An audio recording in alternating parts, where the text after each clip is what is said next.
Hola, muy buenas tardes a todos. Es un gusto estar aquí con ustedes. Muchísimas gracias por estar o conectarse y se van a conectar ahorita en la misma trayectoria, en la misma transmisión. Me llamo Rubén Tapia. El día de hoy quiero compartirles una temática muy importante que se llama lo que es el abuso espiritual, que está ligado fuertemente a muchísimas cuestiones emocionales que están lamentablemente afectando mucho a nuestras familias, que han dejado un daño terrible en nuestra sociedad. Por eso el día de hoy quiero platicarles acerca de lo que es el abuso espiritual, mostrándolo desde diferentes enfoques. Ahorita, en simples palabras, bueno, me llamo Rubén Tapia, tengo 39 años. Presentándome así en forma breve, soy ingeniero en mecatrónica, tengo una maestría en administración de negocios con especialidad en calidad y productividad. Bueno, toda mi vida he sido católico, fui bautizado de chiquito en la iglesia católica. Después, ya después de trabajar como ingeniero de procesos, tomé la decisión de ingresar al seminario. Fue porque sentí un llamado tremendo, algo maravilloso, un gozo enorme que no pude decir que no. Entonces tomé la decisión de dejar mi trabajo como ingeniero de procesos e ingresar a un seminario franciscano. Estuve un año en los frailes franciscanos. Al final tomé la decisión de ese año de dejar para seguir con cambiarme al seminario diocesano, donde estuve 3 años. Después de 3 años tomé la decisión de salirme para intentar continuar con mi vocación de sacerdocio en otras diócesis, y ahí fue donde experimenté lo que es el abuso espiritual. Por eso es importante que las personas comprendamos qué es el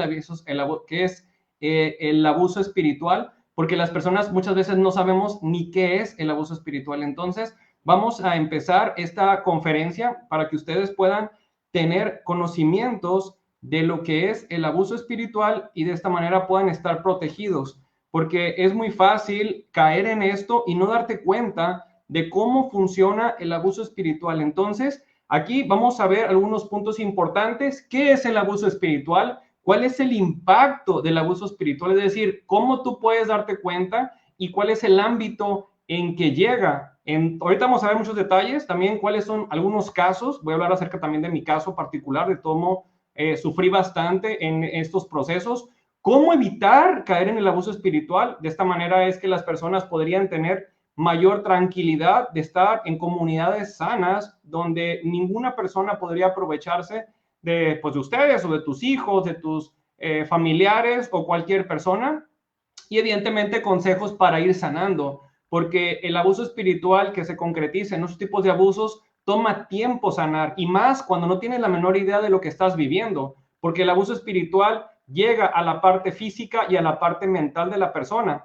A la iglesia se va a conocer, amar y obedecer a Dios, y eso tiene que ser a través de una sana comunidad. A mí me gusta muchísimo esa cita bíblica que dice: hijos míos, no amemos de palabras ni de boca, sino con obras y según la verdad. Yo, al presentarles en directo esta plática, esta conferencia virtual, estoy asumiendo mi responsabilidad de hablar con la verdad. ¿Por qué? Porque estoy diciendo algo que estoy pensando en Dios cuando lo estoy diciendo. Entonces yo no puedo mentirle a nadie, porque estaría traicionando al mismo Dios. Evidentemente, hay algunos errores en la sociedad y yo quiero hablarlo directamente para que después las personas no puedan decir: ay, es que yo no sabía.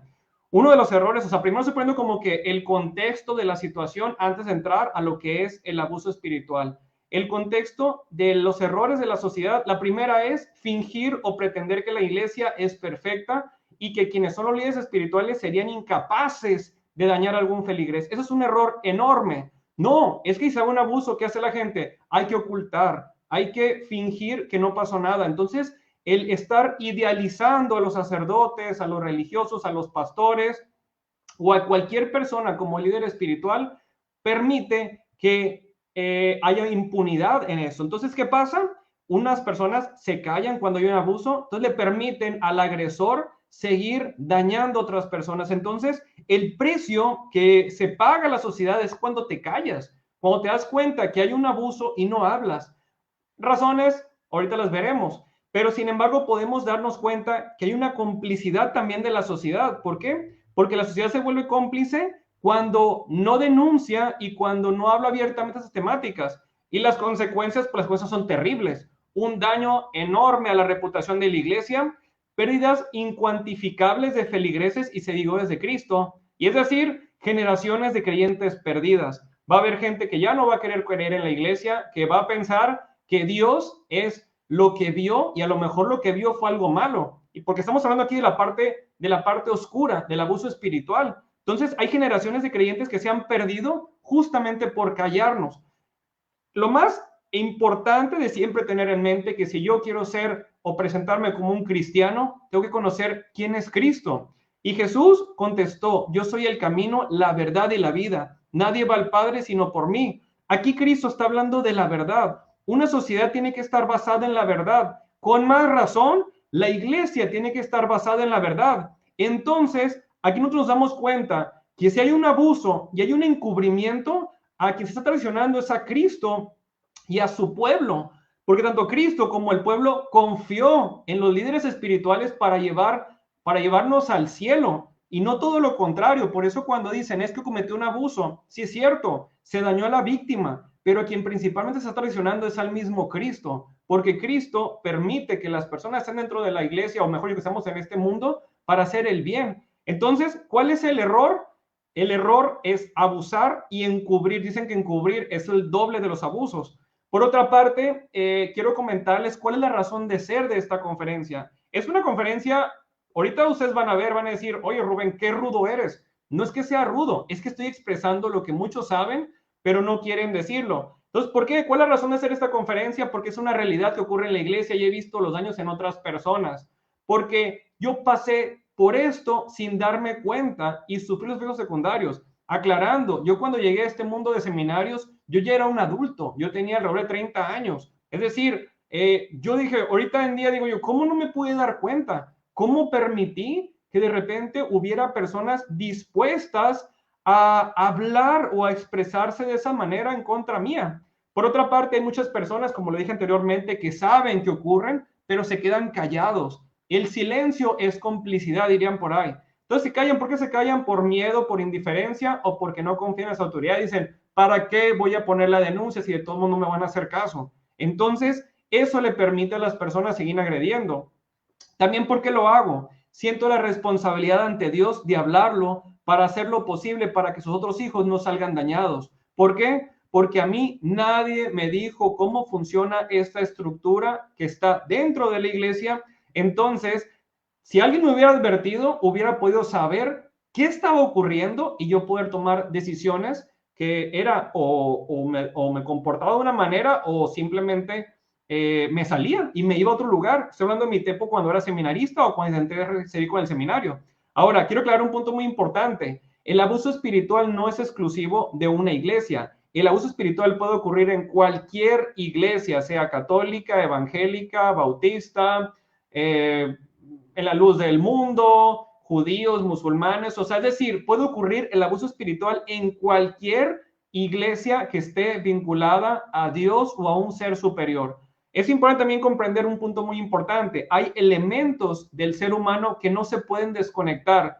Es decir, todos tenemos un cuerpo, una mente y un espíritu. Fingir que estoy bien del cuerpo, pero hacer un lado la mente y el espíritu es un desbalance. Y a la hora de la hora, la falta de un balance en uno de ellos impacta en el otro. Es como si a una persona, un niño que no tiene para comer, le dices, Dios te ama, viva Cristo Rey. Y el niño, oye, pues quiero comer, tengo hambre. Un niño tiene hambre. Entonces, si tú dices, oye, me interesa la parte del cuerpo, pero no me interesa la parte de la mente, ni la parte del espíritu, otra vez habrá un desbalanceo. Entonces, es importante entender eso. Ahora, yo cuando entendí más a profundidad esto de lo que es el abuso espiritual es cuando leí un libro que se llama Escapando del laberinto del abuso espiritual. Este libro no es un libro que yo tenga entendido que es católico, es un libro, pues es protestante, no sé evangélico exactamente en qué denominación.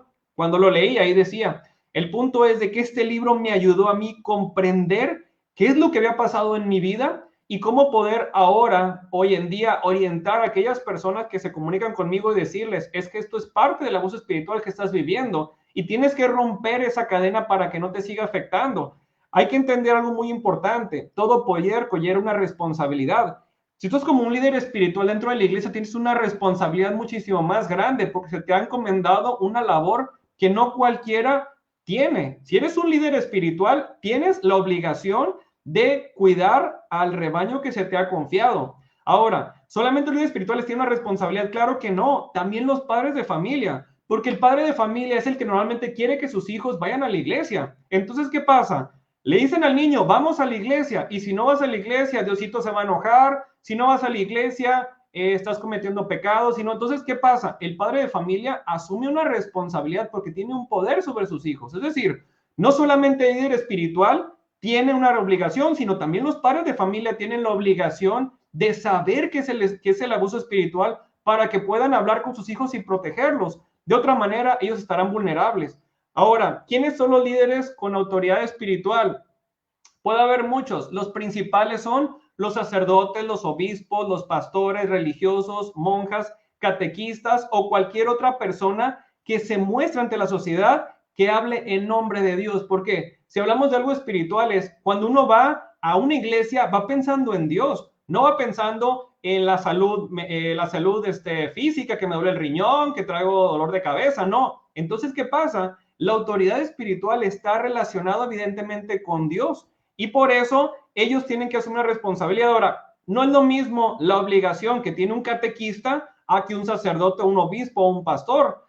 ¿Por qué? ¿A qué quiero decir con esto? Principalmente los que vienen de la comunidad que aporta económicamente. Ellos son los que asumen una responsabilidad mayor porque ellos se dedican al 100%. En la Biblia dice que todo trabajador tiene derecho a un sueldo, totalmente de acuerdo. Hay que aportarle a la iglesia, pero también ellos tienen una responsabilidad mayor que una persona que simplemente va a hacer una labor y se vaya, y se va de la iglesia. Ahora, hay una estabilidad que a mí me gusta muchísimo que dice: mi pueblo perece por falta de conocimiento. En este momento puede que haya personas que dicen: sabes que yo no quiero saber de esto, yo prefiero vivir una fantasía, no pasa nada, yo el que no ve, o sea, es decir, creen que van a perder la inocencia, pero no van a perder la inocencia. El saber esas temáticas de lo que es el abuso espiritual, no van a perder la inocencia, sino todo lo contrario. Lo que van a perder van a ser la ignorancia y van a ser personas capaces de apoyar y formar parte del proceso de sanación, tal y como lo dice el libro Escapando del laberinto espiritual.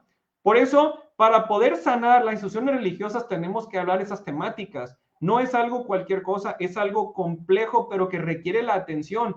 Pero normalmente no se habla en las iglesias. ¿Por qué? Porque eso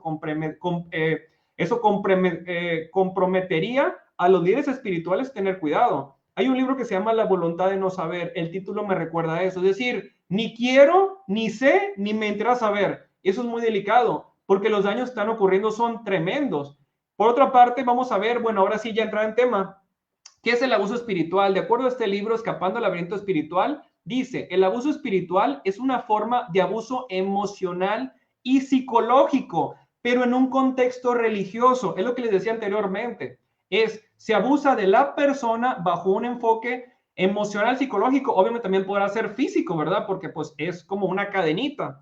Pero aquí el contexto más importante es que es un tema religioso. La persona llega a la iglesia buscando tener un conocimiento y una profundidad de una vida espiritual para estar más cerca de Dios y el día que seamos llamados a la presencia de Dios poder llegar al cielo. Sin embargo, el abuso espiritual se presenta en este contexto. Vamos a ver ahora un otro ejemplo. ¿Qué dice el abuso espiritual? Dice, ¿cuándo ocurre? Ocurre cuando un líder con autoridad espiritual usa esa autoridad para coaccionar, controlar y aprovecharse de un seguidor, causando así heridas espirituales. Coaccionar es como forzar, o sea, es controlar. Tú como persona que está siguiendo a Dios y que conoces al líder espiritual, él cuando abusa te controla, te manipula, te engaña, pero a la vez te causa heridas espirituales. Y otra vez, ¿cuándo ocurre? Viene lo mismo. Cuando la gente usa a Dios o a su supuesta relación con Dios para controlar el comportamiento de otros para su beneficio. También puede ser cuando hay una venganza, cuando ocurre algo que lamentablemente impacta en tu vida emocional, espiritual, etcétera. Ahorita vamos a ver el alcance del abuso espiritual, pero en un contexto de Dios. Es decir, y es lo más triste, porque decir, oye, estás utilizando la imagen de Dios para hacer un daño. ¡Qué poca! ¿Cómo puede ser posible que alguien sea capaz de utilizar la imagen de Dios para hacer un daño? Ahora, el alcance del abuso espiritual se puede dar de diferentes maneras. El problema es que quien lo experimenta no son conscientes de lo que está pasando. Uno puede decir, bueno, ok, me cae gordo, no le entendí, hay dudas, pero la manipulación es tan grande que como la persona confía hasta cierto punto casi ciegamente en quien es el líder espiritual, entonces es muy difícil darse cuenta del abuso. Ahora, ¿cuál es el impacto en la parte espiritual? Mi vínculo con Dios, mi relación con Dios, el conocimiento, digamos, de todo lo sacro, todo lo que está, es decir, afecta en la espiritualidad, evidentemente, también la reputación. Si un líder espiritual fue capaz de dañar espiritualmente de otras maneras, ¿ustedes creen que esa persona no sea capaz de dañar la reputación? Hablar peces de esa persona, ¿para qué? Para que los demás digan, ay, pobrecito, está loquito, o está mal de la cabeza, o está tan dañado que mira, entonces de esta manera la comunidad pues creería lo que la figura de autoridad está diciendo descaradamente y pues afectaría la imagen de la persona. Evidentemente un tema de las emociones ni se diga, el tiempo que tú le estás invirtiendo a un proyecto de vida que también quieres tener, ¿por qué? Porque ese tiempo tú dices, ok, voy a dejar de hacer varias cosas para ir a la iglesia, porque en la iglesia yo voy a encontrar un lugar para poder crecer. Y resulta que al final te das cuenta que todo el tiempo que le invertiste en ser un servidor de la misma iglesia, pues fue en vano, porque al final cada quien te afectaron y tú dices, bueno, y todo lo que hice, todo el tiempo invertido. También el abuso espiritual está relacionado con la salud física. Hay daños psicosomáticos. Ahorita les voy a explicar un poquito acerca de los daños psicosomáticos, pero también afecta la estabilidad emocional. ¿Por qué? Porque realmente cuando tú dices, oye, yo pasé por esto, a lo mejor los padres de familia no saben lo que está pasando y tú ya no quieres ir a la iglesia porque te están forzando. Entonces empieza a haber situaciones complicadas donde tú dices, es que yo no quiero estar aquí. Por otra parte, ni se diga el dinero. Tú le inviertes a la iglesia, pero tú dices, bueno, estoy apoyando a la iglesia porque la iglesia es la que me lleva a Dios. Sin embargo, hay un problema muy fuerte en el tema del dinero. Ahorita vamos a ver un poquito más a detalle. De una manera u otra, el abuso espiritual que se presenta en estos puntos también impacta fuertemente lo que es la familia, los amigos y la comunidad en general. El abuso espiritual se concretiza en acciones. Uno puede decir, Rubén, estás loco, ¿cómo se te ocurre? Sí, es que tú no puedes medir la parte espiritual, es como tú puedes medir las emociones. No, pero tú sabes que la sientes, tú sabes que el amor existe, sí, pero ¿cuánto has tocado el amor? No se puede tocar. Sin embargo, como lo dije anteriormente, el abuso espiritual se concretiza en acciones, circunstancias que te dañan de una manera u otra. Ahora, ahorita hablábamos un poquito de los trastornos psicosomáticos. No voy a hablar como médico, pero hay trastornos psicosomáticos, pueden ser cardiovasculares, pueden ser respiratorios, gastrointestinales, musculares, dermatológicos, sexuales, endocrinos, inmunológicos. Es decir, cuando tú estás en situaciones de estrés, de ansiedad, de depresión, las cuales pueden ser a consecuencia de lo que estás viviendo, se pueden presentar este tipo de trastornos como efectos secundarios. Y eso es muy delicado porque te puede dañar tu salud de diferentes maneras. Entonces dijimos, bueno, ¿hay una relación del abuso espiritual? Claro que sí. Es un tema de abuso de poder, pero también se concretiza en un abuso económico, puede ser un abuso físico o sexual, abuso de confianza. Imagínate, tú confiaste ciegamente a una persona y de repente te das cuenta que te causaron un dolor enorme y tú dices, pues ya no quiero confiar. Ok, ¿por qué? Porque con las personas que yo creía que me iban a servir a mí para poder tener una relación con Dios, a la hora resulta que no, entonces tú ya dejas de confiar y te vuelves una persona desconfiada. Por otra parte, pues como lo dije también, hay un abuso emocional o psicológico y a la vez ahora todo esto te impacta fuertemente en lo que es el tema de la comunidad, la reputación, también todo lo que es el estrés y todas las cuestiones laborales. A lo mejor tú dejas de realizar actividades que te generan ingresos para poder seguir dentro de la institución, ayudar y al final te das cuenta que fue en vano. También, como lo dije, el tema de la familia, si eres una persona que está estudiando en ese momento, también te puede afectar. El abuso espiritual se concretiza en acciones, como lo dije anteriormente. Incluso me atrevo a decir que el abuso espiritual está ligado a la cultura de la muerte. Cuando hablamos de cultura de la muerte, decía en el magisterio de Juan Pablo II, es la tendencia ideológica que reduce al hombre y que permite su cosificación, manipulación y exterminio al ser considerado como un medio y no como un fin en sí mismo. Es decir, tú, la persona que está abusando de otra persona, el líder espiritual está abusando, lo ve como una cosa y lo manipula a conveniencia, no lo ve como un ser humano que está hecho a imagen y semejanza de Dios. Y ahí evidentemente como consecuencia en la víctima hay una muerte espiritual, donde se da una separación de nuestras almas de Dios. Uno dirá, ¿por qué tiene que ver esto? Bueno, es que hay gente que el abuso espiritual y la madurez espiritual son, por ejemplo, el abuso espiritual es enorme y la madurez de la persona es muy baja. Es decir, es una persona que apenas estaba conociendo a Dios, apenas estaba enamorando de Dios. Entonces dice la persona, ya no quiero saber nada de Dios, o ya no quiero saber nada de la iglesia, o ya no quiero saber de esto. Entonces hay una separación y eso genera evidentemente un problema muy fuerte. Y como lo dije, lo principal que ocurre o el principal efecto es que se ve afectada la relación con Dios, su camino de fe. Por eso tiene que ser algo que valga la pena hablar. Si las personas no hablan de lo que es el abuso espiritual, el principal afectado es la víctima. Pero después decimos, oye, si Dios, ¿dónde está? Porque están utilizando a Dios para dañar. El abuso espiritual, ¿qué incluye? Incluye manipulación y aprovechamiento. Aquí estoy tomando como referencia el libro Escapando del laberinto del abuso espiritual. Aquí en la parte de abajo viene lo que son, digamos, pues la biografía de Lisa Oakley y Justin Humphrey, creo que se pronuncia así. Entonces, aquí hay manipulación y aprovechamiento. ¿De qué se aprovechan? Pues a lo mejor de las condiciones de la persona, si es de la edad, de el nivel académico, el nivel económico. A lo mejor son personas que viven en comunidades donde no han tenido una formación académica y son más fáciles de manipular. Entonces se aprovechan de las personas. Hay una rendición de cuentas forzadas, o sea, de repente el líder espiritual se cree el dueño de la persona y lo quiere obligar a que le rinda cuentas de lo que hace en su vida personal. Hay censura en la toma de decisiones, evidentemente se pierde la libertad. Hay exigencias de secreto y silencio. Si una persona vio que algo está mal, le exige que se calle y evidentemente la persona se tiene que tragar algo que le genera un dolor, que le genera sufrimiento, porque decir, ¿cómo me voy a callar ante este abuso tan grande que está ocurriendo? Por otra parte, se usa lo que es la coerción para moldarse, es decir, yo dejo de ser yo, mis características, mis cualidades, las pierdo mi identidad. Por otra parte, hay un control mediante el uso de textos o enseñanzas sagradas. Utilizan la Biblia para manipular o para generar un daño. Por otra parte, hay una exigencia de obediencia al abusador. El abusador se aprovecha de la víctima para obligarlo a hacer actividades que incluso van a lo mejor en contra de los principios. Entonces, también evidentemente, pues se supone que el abusador tiene una posición divina, aislamiento como medio de castigo y superioridad y elitismo. Es decir, hay como un clasismo de que permite que el líder espiritual que está abusando de su víctima pueda seguir aprovechándose. Ahora, vámonos a casos. El caso que le voy a decir es un caso muy triste, que es real.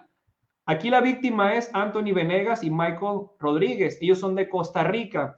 Estos chavos forman parte de más de una decena de niños que fueron abusados sexualmente por un sacerdote en Costa Rica. Cuando ellos denunciaron, evidentemente, pues la iglesia se defendió y dijo, son mentiras, bla, bla, el sacerdote ni se diga.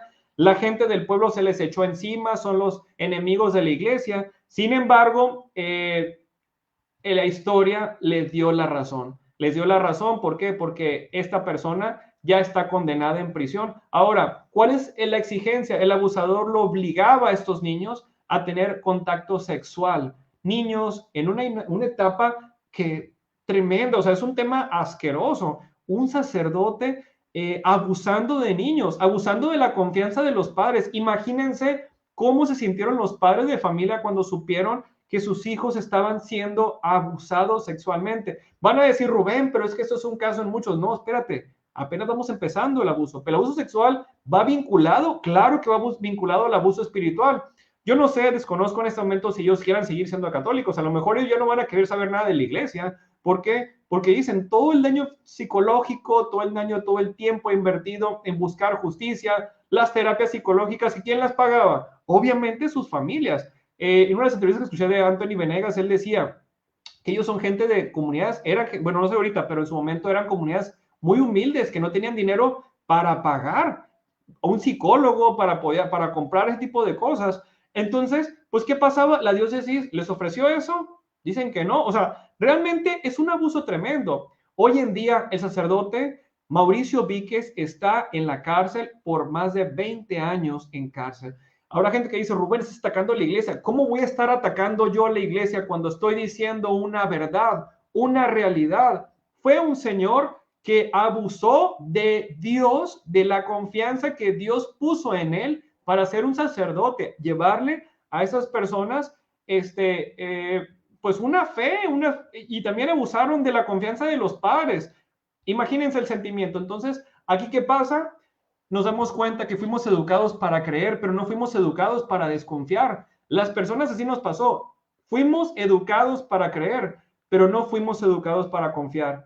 Siempre cuando alguien dice algo en contra de un sacerdote, de un religioso, de un pastor, sin importar de la iglesia que sea, estoy hablando aquí en forma general, se dice que ellos son los enemigos de la iglesia. Quienes hablamos, expresamos algún tipo de abuso, algo que ocurre, algo real, algo que puedes decirlo delante de Cristo, dicen, son los enemigos de la iglesia. Y luego también dicen, como la iglesia católica es la buena, por eso quieren destruirla. En la masonería que ataca la iglesia, yo no conozco a ningún masón, no estoy diciendo que sí o que no, pero son como las maneras de desviar la atención. Cuando estaba en el seminario, un sacerdote nos recomendó una película. Yo al principio esa película pues no la quería ver, no me llamaba la atención. Sin embargo, él insistía, vean esa película. La película se llama La Obediencia Perfecta. Evidentemente toca el tema de la pederastia, principalmente pues en lo que es los legionarios de Cristo, cuando ocurrió todos esos crímenes tan tremendos. El sacerdote nos decía, véanla, insistía, no nos quería decir, yo no conocía lo que pasaba dentro de ese mundo, yo no sabía nada de lo que es la pederastia eclesiástica, no tenía la menor idea. Sin embargo, la vi, ¿por qué? Porque pues traían ahí el archivo de la película, pues ni modo, pirata. Entonces, en una tarde libre que tenía ahí, pues me puse a ver la película es asquerosa, está sumamente asquerosa. Yo me quedaba pensando, ¿esto será fantasía o será realidad? Yo no podía saber si esta película realmente era real. Lo que sí es que evidentemente el tema obediencia no era obediencia, era manipulación. Y es donde fui entendiendo que eso se podía manejar con una estructura de poder. Pero sin embargo, yo no creí en su momento que esa película era real. Terminé de ver la película, sin embargo, me di cuenta que la realidad era peor que esa película. Aquí ahorita dijimos que incluye el abuso espiritual, incluye exigencia de obediencia al abusador. Aquí están los verdaderos enemigos de la iglesia, los que desde adentro dañan a los niños. Aquí, ¿por qué puse la imagen de Juan Pablo II? No estoy atacando a Juan Pablo II, sino lo que yo estoy diciendo ahí, si no les importó mentirle al Papa, menos a los feligreses. Fueron décadas donde a quien se le conoce como el padre Marcial Maciel Degollado, que para mí es un criminal, que tenía que haber muerto en la cárcel, simplemente el señor murió impune el 30 de enero del 2008 a los 87 años en su casa en Jacksonville, Florida. La historia la puedes conocer en YouTube, está asquerosamente terrible. El otro sacerdote que está aquí a un lado, él abusó de una niña, abusaban en los colegios de los legionarios de Cristo y evidentemente lo hacían delante de muchas personas que se callaban. Ahora, nos educaron a creer en la Biblia. Si aquí estamos hablando de pederastia, hay gente que dice, bueno, pero mira, el Papa Benedicto XVI ya hizo cambios. El Papa Francisco ya hizo cambios. Pero, ¿qué cambios ocupas para entender que la Biblia fue escrita hace alrededor de 2000 años? Y aquí podemos ver cómo la Biblia decía, en temas de protección de los niños, el que hiciera caer a uno de esos pequeños que creen en mí, mejor le sería que lo amarraran al cuello con una gran piedra de moler y lo hundieran en lo más profundo del mar.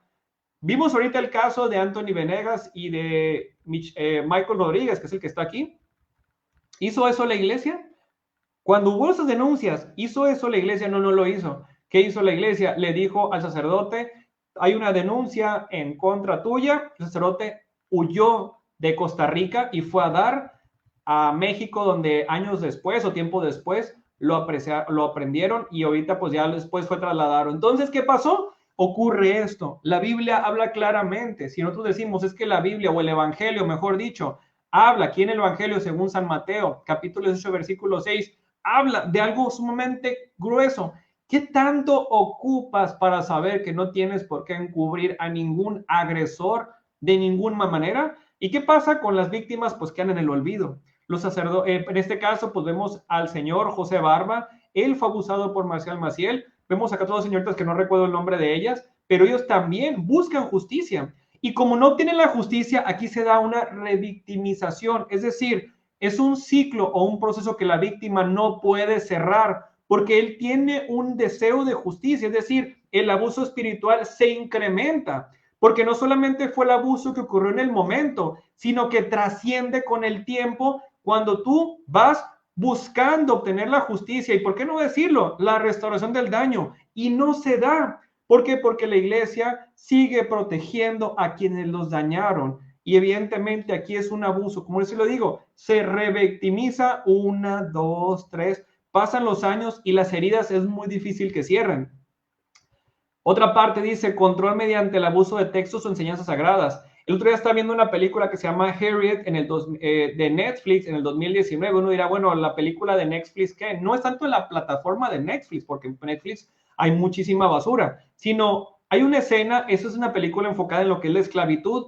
En Colosenses 3:22 dice, siervos, obedezcan en todo a su amo de la tierra, no solo en presencia del patrón o para ganar en consideración, sino con sinceridad porque tienen presente al Señor. Es decir, el pastor le está diciendo que a las personas que están siendo esclavizadas por un tipo que se aprovecha de ellos, lo tienen que obedecer porque Dios lo pide. Aquí hay que tener muchísimo cuidado. Entonces estoy mencionándole un ejemplo de lo que dice las Sagradas Escrituras en esa temática de la esclavitud. Uno puede decir, oye Rubén, entonces la Biblia está a favor de la esclavitud. No lo sé y no lo creo. Si tú me dices, es que es palabra de Dios, bueno, hay que entender que si a mí me dicen, Rubén, esto es literal, yo digo, sabes que esto no es palabra de Dios. Por eso yo digo, hay que meditar la Biblia con fe y razón. ¿Por qué? Porque cuando se escribió el Colosenses, Jesucristo ya había venido al mundo. Aparte, si recordamos cómo se buscaba que Moisés liberara al pueblo de Israel en la época pues, del faraón en Egipto. ¿Cómo es posible que tiempo después de venir Jesucristo, se siga permitiendo la esclavitud cuando era un abuso? Entonces, simplemente, ahorita no quiero entrar en detalles que si la Biblia, simplemente quiero dar el consejo, hay que meditar la Biblia con fe y con razón, no solamente con lo que se da. Entonces dice, ¿por qué se da el abuso espiritual? Pues porque hay estructuras de autoridad que así lo permiten, que así existen. Es decir, si la iglesia tuviera procesos bien definidos para que esto no ocurriera, se evitaría, pero no existen, o al menos lo que yo he visto no hay. Ahorita vamos a hablar por qué no hay. O sea, síganse conectados, sigan viendo esta conferencia porque realmente estoy hablando de muchas temáticas que van vinculadas unas con otras. Entonces dijimos que el abuso espiritual está vinculado a un abuso de poder. Pero, ¿qué es el abuso de poder? Y dice, una persona que con sus propias actitudes, valores y comportamientos anula la voluntad, la libertad de elección y el derecho a la integridad de otro con consecuencias perjudiciales. Es decir, hay una consecuencia y por lo tanto el abuso de poder está vinculado directamente al abuso de confianza. El problema es que tengo entendido, ni el abuso de poder ni el abuso de confianza está legislado. ¿Y de qué manera tú vas a poder protegerse ante esto? No hay manera. Es como decir, existe porque con hechos concretos estás sufriendo el abuso de poder, pero no tienes forma de sancionarlo una vez que se da. Se dirá, bueno, existe el derecho canónico, existen varios documentos, pero a la hora de la hora es muy difícil medir porque no hay nada escrito. Y si existe, en todo ese tiempo que he estado en una lucha tremenda, nadie me lo ha mostrado como tal. Evidentemente, uno de los aspectos secundarios es que la víctima sufre culpabilidad. Aquí en este libro me gusta mucho que dice, porque dice, con frecuencia hay un gran sentimiento de mea culpa en las experiencias de coacción y control, porque a menudo te hacen sentir culpable o te culpas a ti mismo. Puedes dar lugar a una incapacidad para confiar en su propio juicio y en sus recuerdos, lo que alimenta la sensación de desconfianza en sí mismo, es decir, ya no solamente es el daño que te ocasionaron, sino ahora también tienes la duda. ¿Habré metido la pata?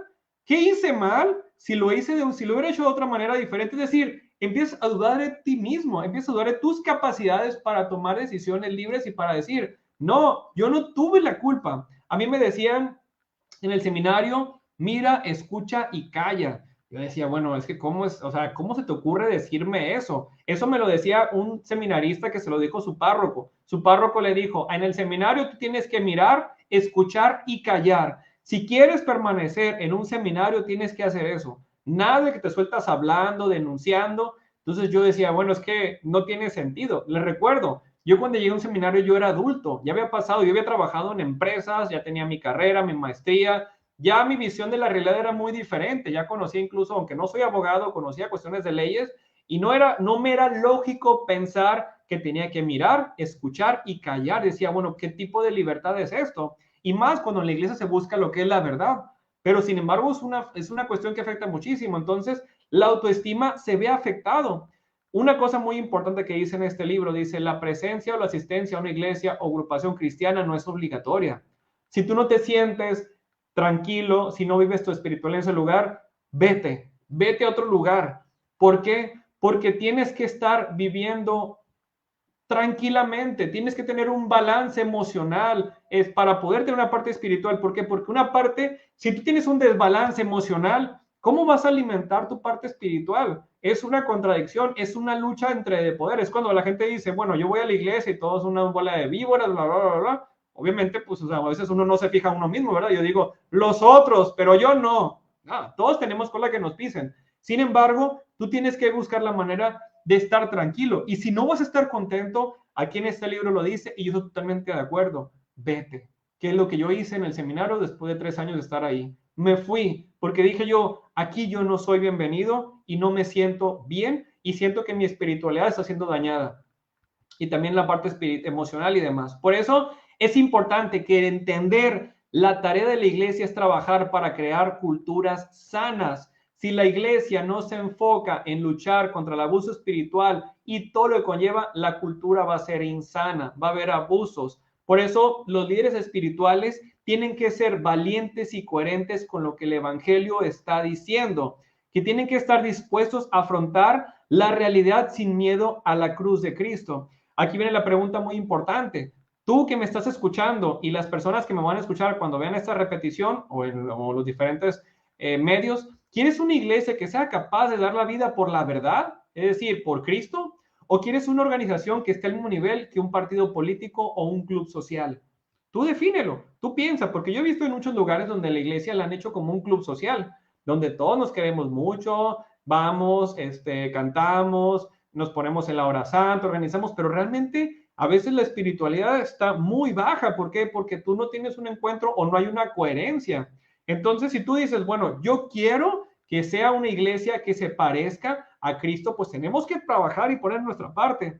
Ahora, las víctimas, podemos comprender que en toda institución humana se puede infiltrar gente mala. Sí, claro que sí. Sea en la iglesia, sea en el gobierno, perdón, sea en la familia, sea en el vecindario, en la escuela, en todos lugares puede infiltrarse gente mala. Es decir, el hecho de que haya seres humanos, pues no evita eso. Por eso nosotros podemos entender que una institución no se debe de manchar por el error de alguno de sus miembros. Sin embargo, lo que no podemos comprender o no podemos tolerar es que en la iglesia se encubra a los agresores y deje a las víctimas en el olvido sin la restauración de los daños ni la obtención de justicia. Eso no lo podemos tolerar y nos tenemos que armar de valor y denunciarlo. No se puede tolerar encubrimientos ni tampoco se puede dejar a las víctimas en el olvido. ¿Por qué? Porque si yo me quedo callado, le estoy diciendo al líder espiritual infiltrado, digo infiltrado porque realmente no está demostrando lo que está haciendo o compromiso con Cristo, entonces le estoy diciendo, no hay bronca,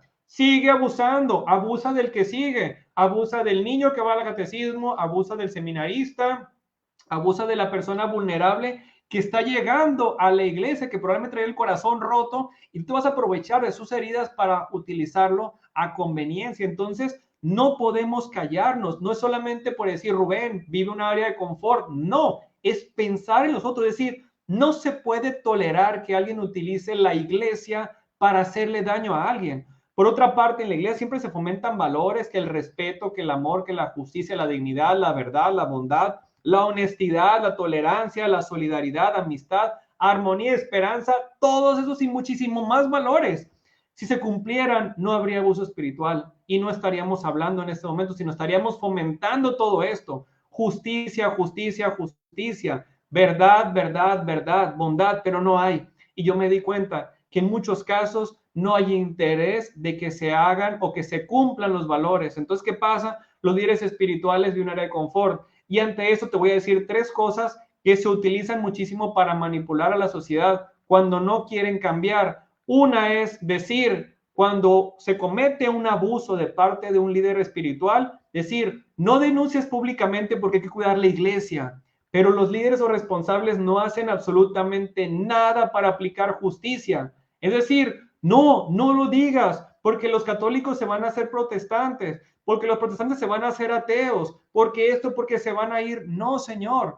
¿Cómo estás callándote ante un abuso? Es como decir, no denuncies a nada del gobierno porque la gente se va a ir de México, se va a ir a otros países.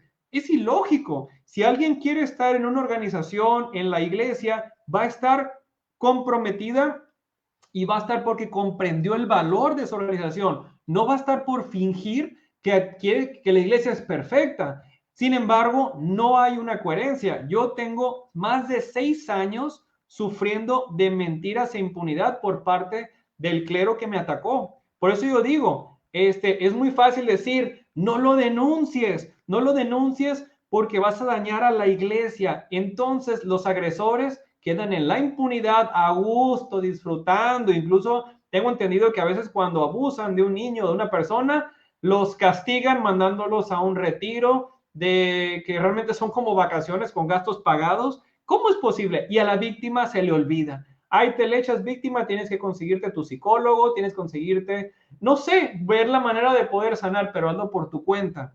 Por eso es la cita bíblica que dice en Mateo 23:4, atan cargas pesadas y las ponen sobre la espalda de los demás, pero ellos mismos no están dispuestos a mover ni un solo dedo para levantarlas.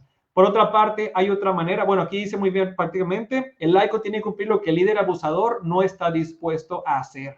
Así es una realidad. La cita bíblica incluso, uno de los que me atacaron, el obispo que estaba en su momento, cuando yo era seminarista, me la dijo, cuando yo puse y le dije, señor obispo, está pasando esto aquí en el seminario, y me dijo, Rubén, y me dijo esa cita bíblica, es gente que hace esto, y el obispo era el rector del seminario. Entonces tú dices, eso está mal, yo quería proponer, y al final no hizo nada, pero él sí me dio esa cita bíblica.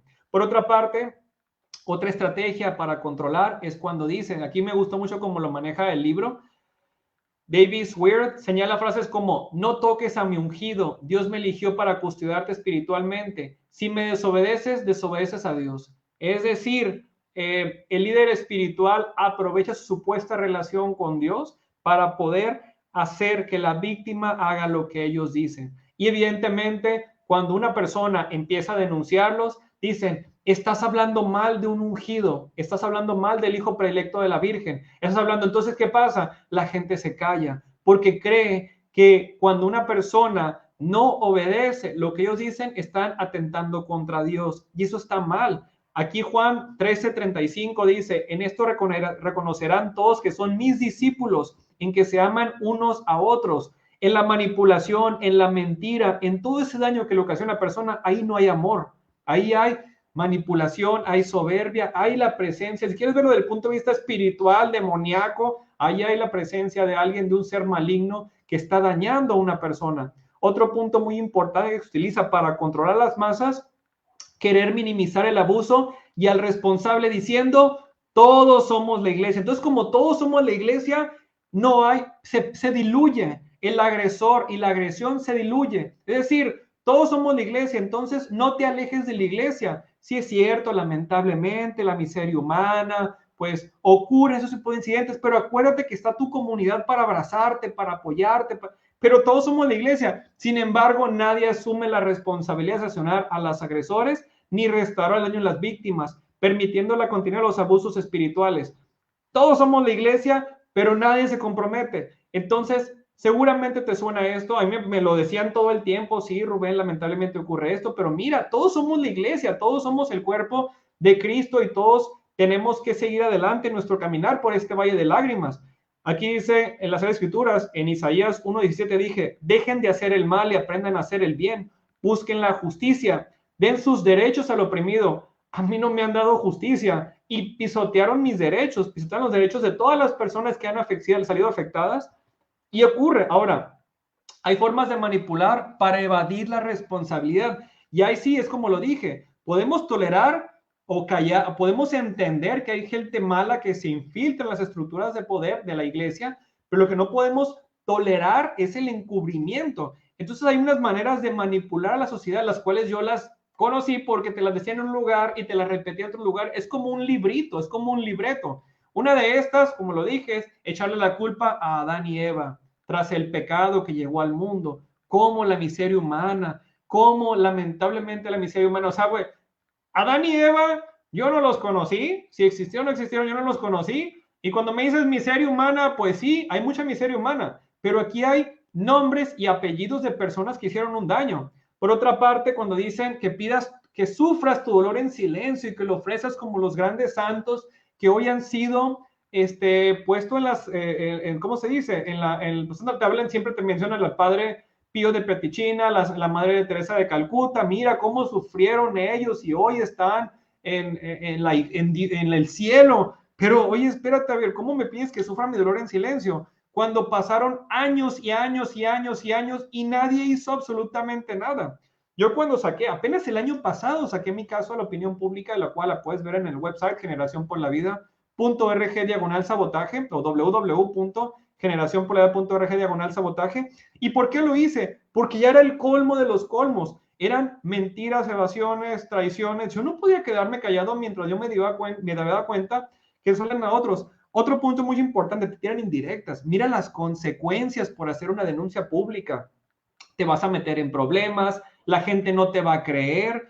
En el caso mío, que tengo un proyecto que se llama Generación por la Vida, a favor de la vida y la familia, dicen, ya nadie va a adquirir tus libros, ya nadie le va a interesar lo que tú dices. Y yo decía, pues si nadie le interesa, pues lo siento mucho. Lo que yo hago, lo hago por caerle bien a Dios. Sin embargo, te dicen consecuencias. Y estas son las razones por las cuales mucha gente no denuncia. Hay gente que dice, bueno, yo no voy a denunciar porque también me voy a meter en problemas laborales. Yo recuerdo cuando recién me di cuenta de lo que estaba pasando, de las cartas que se mandaron y que me difamaron y que destruyeron mi proyecto de vida, que en este caso era la vocación sacerdocio, yo busqué un abogado y le pedí el apoyo a una conocida del movimiento Pro Vida aquí en Ciudad Obregón, Sonora, y la respuesta que ella me dijo, Rubén, nadie en Ciudad Obregón, Sonora te va a defender ante el obispo ni ante la diócesis. Es decir, yo, después de haber dejado todo ese tiempo en ese proyecto de vida, nadie me defendió. ¿Y qué quería yo? Lo que quería era conseguir un abogado para que los presionara para entregar esos documentos con información falsa, para yo poder ir a otra diócesis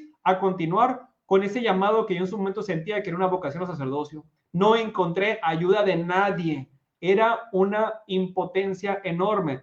Por otra parte, no da la información clara, te dicen mentiras de cómo van a solucionar el problema y mucho menos te van a decir los tiempos de respuesta. Te van a decir, vamos a iniciar un juicio, pero pues nosotros te vamos a llamar. En mi caso, ahorita que le damos más a detalle, ya pasó un año de que inició el juicio y en todo ese año nadie se comunicó conmigo para saber cómo iba el mentado juicio. Y aparte, evidentemente el juicio es una burla, por lo que les voy a decir más adelante.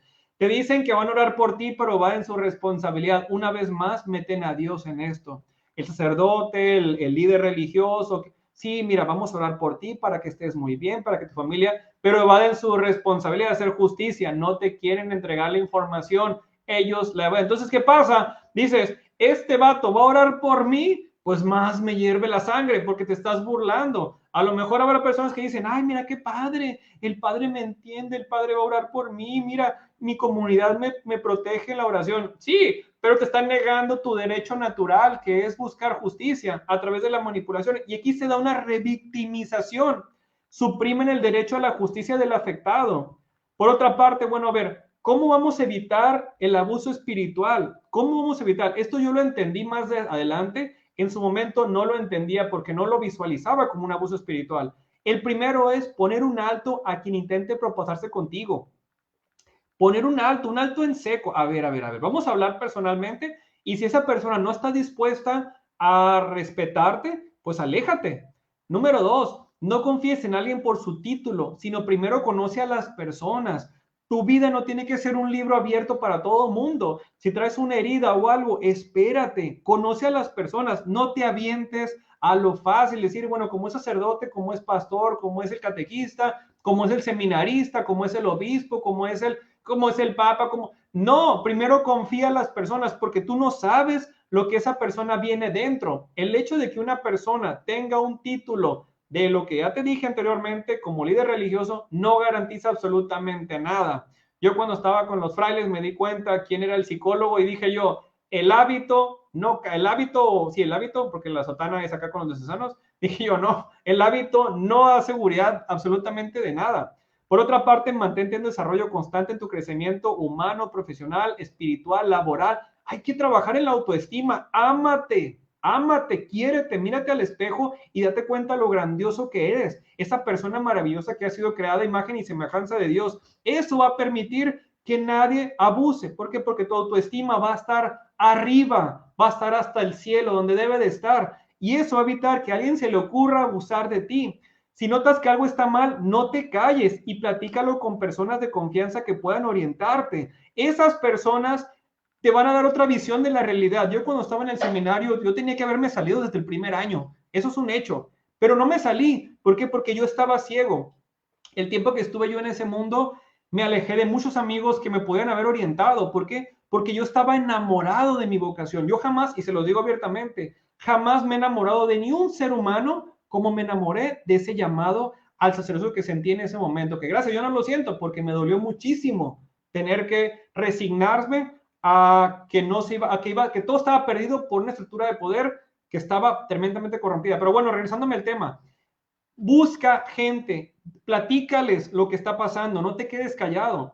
Conoce la doctrina que se maneja en tu iglesia. Mira, aquí en la iglesia católica está lo que es el catecismo de la iglesia católica. Este catecismo de la iglesia católica es un documento maravilloso que trae una enseñanza tremenda. Si eres católico, si eres evangélico, tendrán a lo mejor otros documentos que también te van a servir. Entonces, no te quedes solamente con las palabras bonitas que te digan, palabras que se las llevan el viento, no. Si conoce la doctrina, también, pues conoce las Sagradas Escrituras, para que te des cuenta también cómo las Sagradas Escrituras buscan que el ser humano sea respetado en su, ¿por qué? Porque es hecho a imagen y semejanza de Dios. Entonces, lee, no seas flojo, no vayas solamente a la iglesia a puro chibiri, chibiri, chibiri, no, edúcate. Si quieres ser parte de una iglesia, tienes que educarte, si no es solamente algo psicológico, algo temporal y nunca vas a crecer y no vas a estar protegido.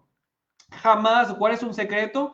Si el líder espiritual contradice la doctrina que está pregonando. Si te dice, vamos a hablar con la verdad y te está impidiendo que hables de un abuso, error, eso no se hace. Por otra parte, si te das cuenta que es un lugar donde hay demasiados riesgos, donde nadie te va a proteger, donde se van a encubrir entre los mismos, simplemente aléjate. Es mejor huir que salir dañado de la manera en que hemos salido dañados muchas personas. ¿Por qué? Porque una vez que salgas dañado, aunque digan la comunidad no te va a proteger. A mí, en mi caso, sí, mi familia me acobijó, pero realmente es muy difícil que la comunidad vaya ante el obispo o que vaya ante la figura que sea y te proteja. Entonces, el caso va a quedar en el olvido y las heridas van a cargarlas. Tú las vas a cargar, nadie más. Entonces, a veces es mejor ser más racionalista o usar más el pensamiento y decir, ¿sabes qué? Aléjate. Ahora, se habla muchísimo en la iglesia del pecado mortal, el pecado mortal. Sin embargo, vamos a ver la relación que hay entre la mentira, el pecado mortal y el abuso espiritual. En este librito que se llama, bueno, este librote que está bastante amplio, pero está muy bueno, que se llama El Catecismo de la Iglesia Católica, dice, la gravedad de la mentira se mide según la naturaleza de la verdad que deforma, según las circunstancias, las intenciones del que la comete y los daños padecidos, por lo que resultan perjudicados. Si la mentira en sí solo constituye un pecado venial, sin embargo, llega a ser mortal cuando lesiona gravemente las virtudes de la justicia y la caridad. ¿Qué significa? Significa que la iglesia está cometiendo pecados mortales cuando está permitiendo que los abusos queden en la impunidad. La iglesia está cometiendo pecados mortales cuando está permitiendo que agresores que traicionaron a Cristo, que traicionaron al pueblo de Dios, sigan estando en parroquias o en diferentes lugares sin haber pedido perdón y sin haber restaurado en la medida posible el daño. Por eso yo digo, ¿cómo es posible que de repente haya personas que utilicen a la misma iglesia cuando la misma doctrina te está diciendo que dañar la justicia y la caridad es un pecado mortal? Ahí yo decía, bueno, ¿cómo es posible que estas personas sigan teniendo acceso a intimidad de las personas desde el sacramento de la confesión, por ejemplo, o en la guía espiritual, si lo que cometieron fue un acto terrible, destruyeron mi proyecto de vida, que en su momento era la vocación, me generaron un daño económico tremendo, ahorita vamos a ver por qué, un daño espiritual. Yo ya no veo la iglesia de la manera en que la veía antes. Mi familia tuvo también sus problemas a causa de todas las mentiras. Por otra parte, hablamos de mi experiencia. Yo les dije, yo fui seminarista, estuve 3 años y después de salir del seminario de Ciudad Obregón, Sonora, duré 2 años, 4 meses más o menos en darme cuenta cómo funcionaba el sistema y entender que aun cuando yo siempre dije la verdad y aun cuando nunca hubo nada concreto que dijera que Rubén Tapia no debía por qué llegar al sacerdocio para poder ser un líder que ayudara a otras personas, cuando nunca hubo eso, yo no me daba cuenta realmente, no estaba consciente del daño. Entonces, ¿qué pasó? Mi espiritualidad se dañó. Mi espiritualidad, y ahorita yo dices, oye Rubén, ¿crees en historias dentro de la iglesia, que los santos? No, ya no creo. O sea, hay cosas que yo ya he dejado de creer. ¿Por qué? Porque yo no sé si son verdades o son mentiras. Por otra parte, la reputación. Cuando yo salí del seminario, se difundió que a mí me habían corrido, que me habían expulsado, que yo era un mentiroso. Ahorita les voy a decir más a detalle qué pasó. Entonces, ¿qué pasa? El abuso espiritual llegó a 5 diócesis. Y también en mi diócesis hubo gente que supieron o que escucharon que me habían corrido del seminario. Imagínense mi reputación.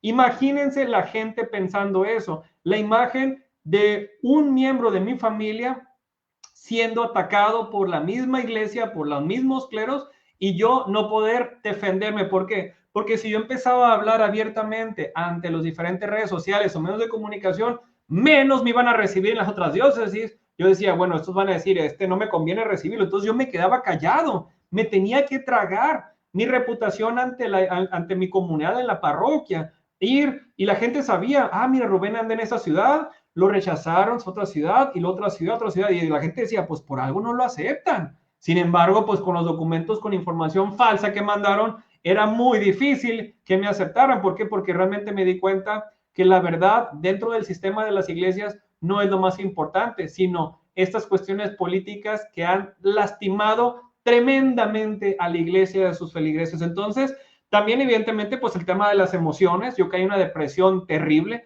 Si se fijan, estoy vinculando lo que es el abuso espiritual con hechos concretos. Miren, les voy a mostrar, estas son las últimas pastillas que tomé cuando salí de la depresión que caí, una depresión tremenda.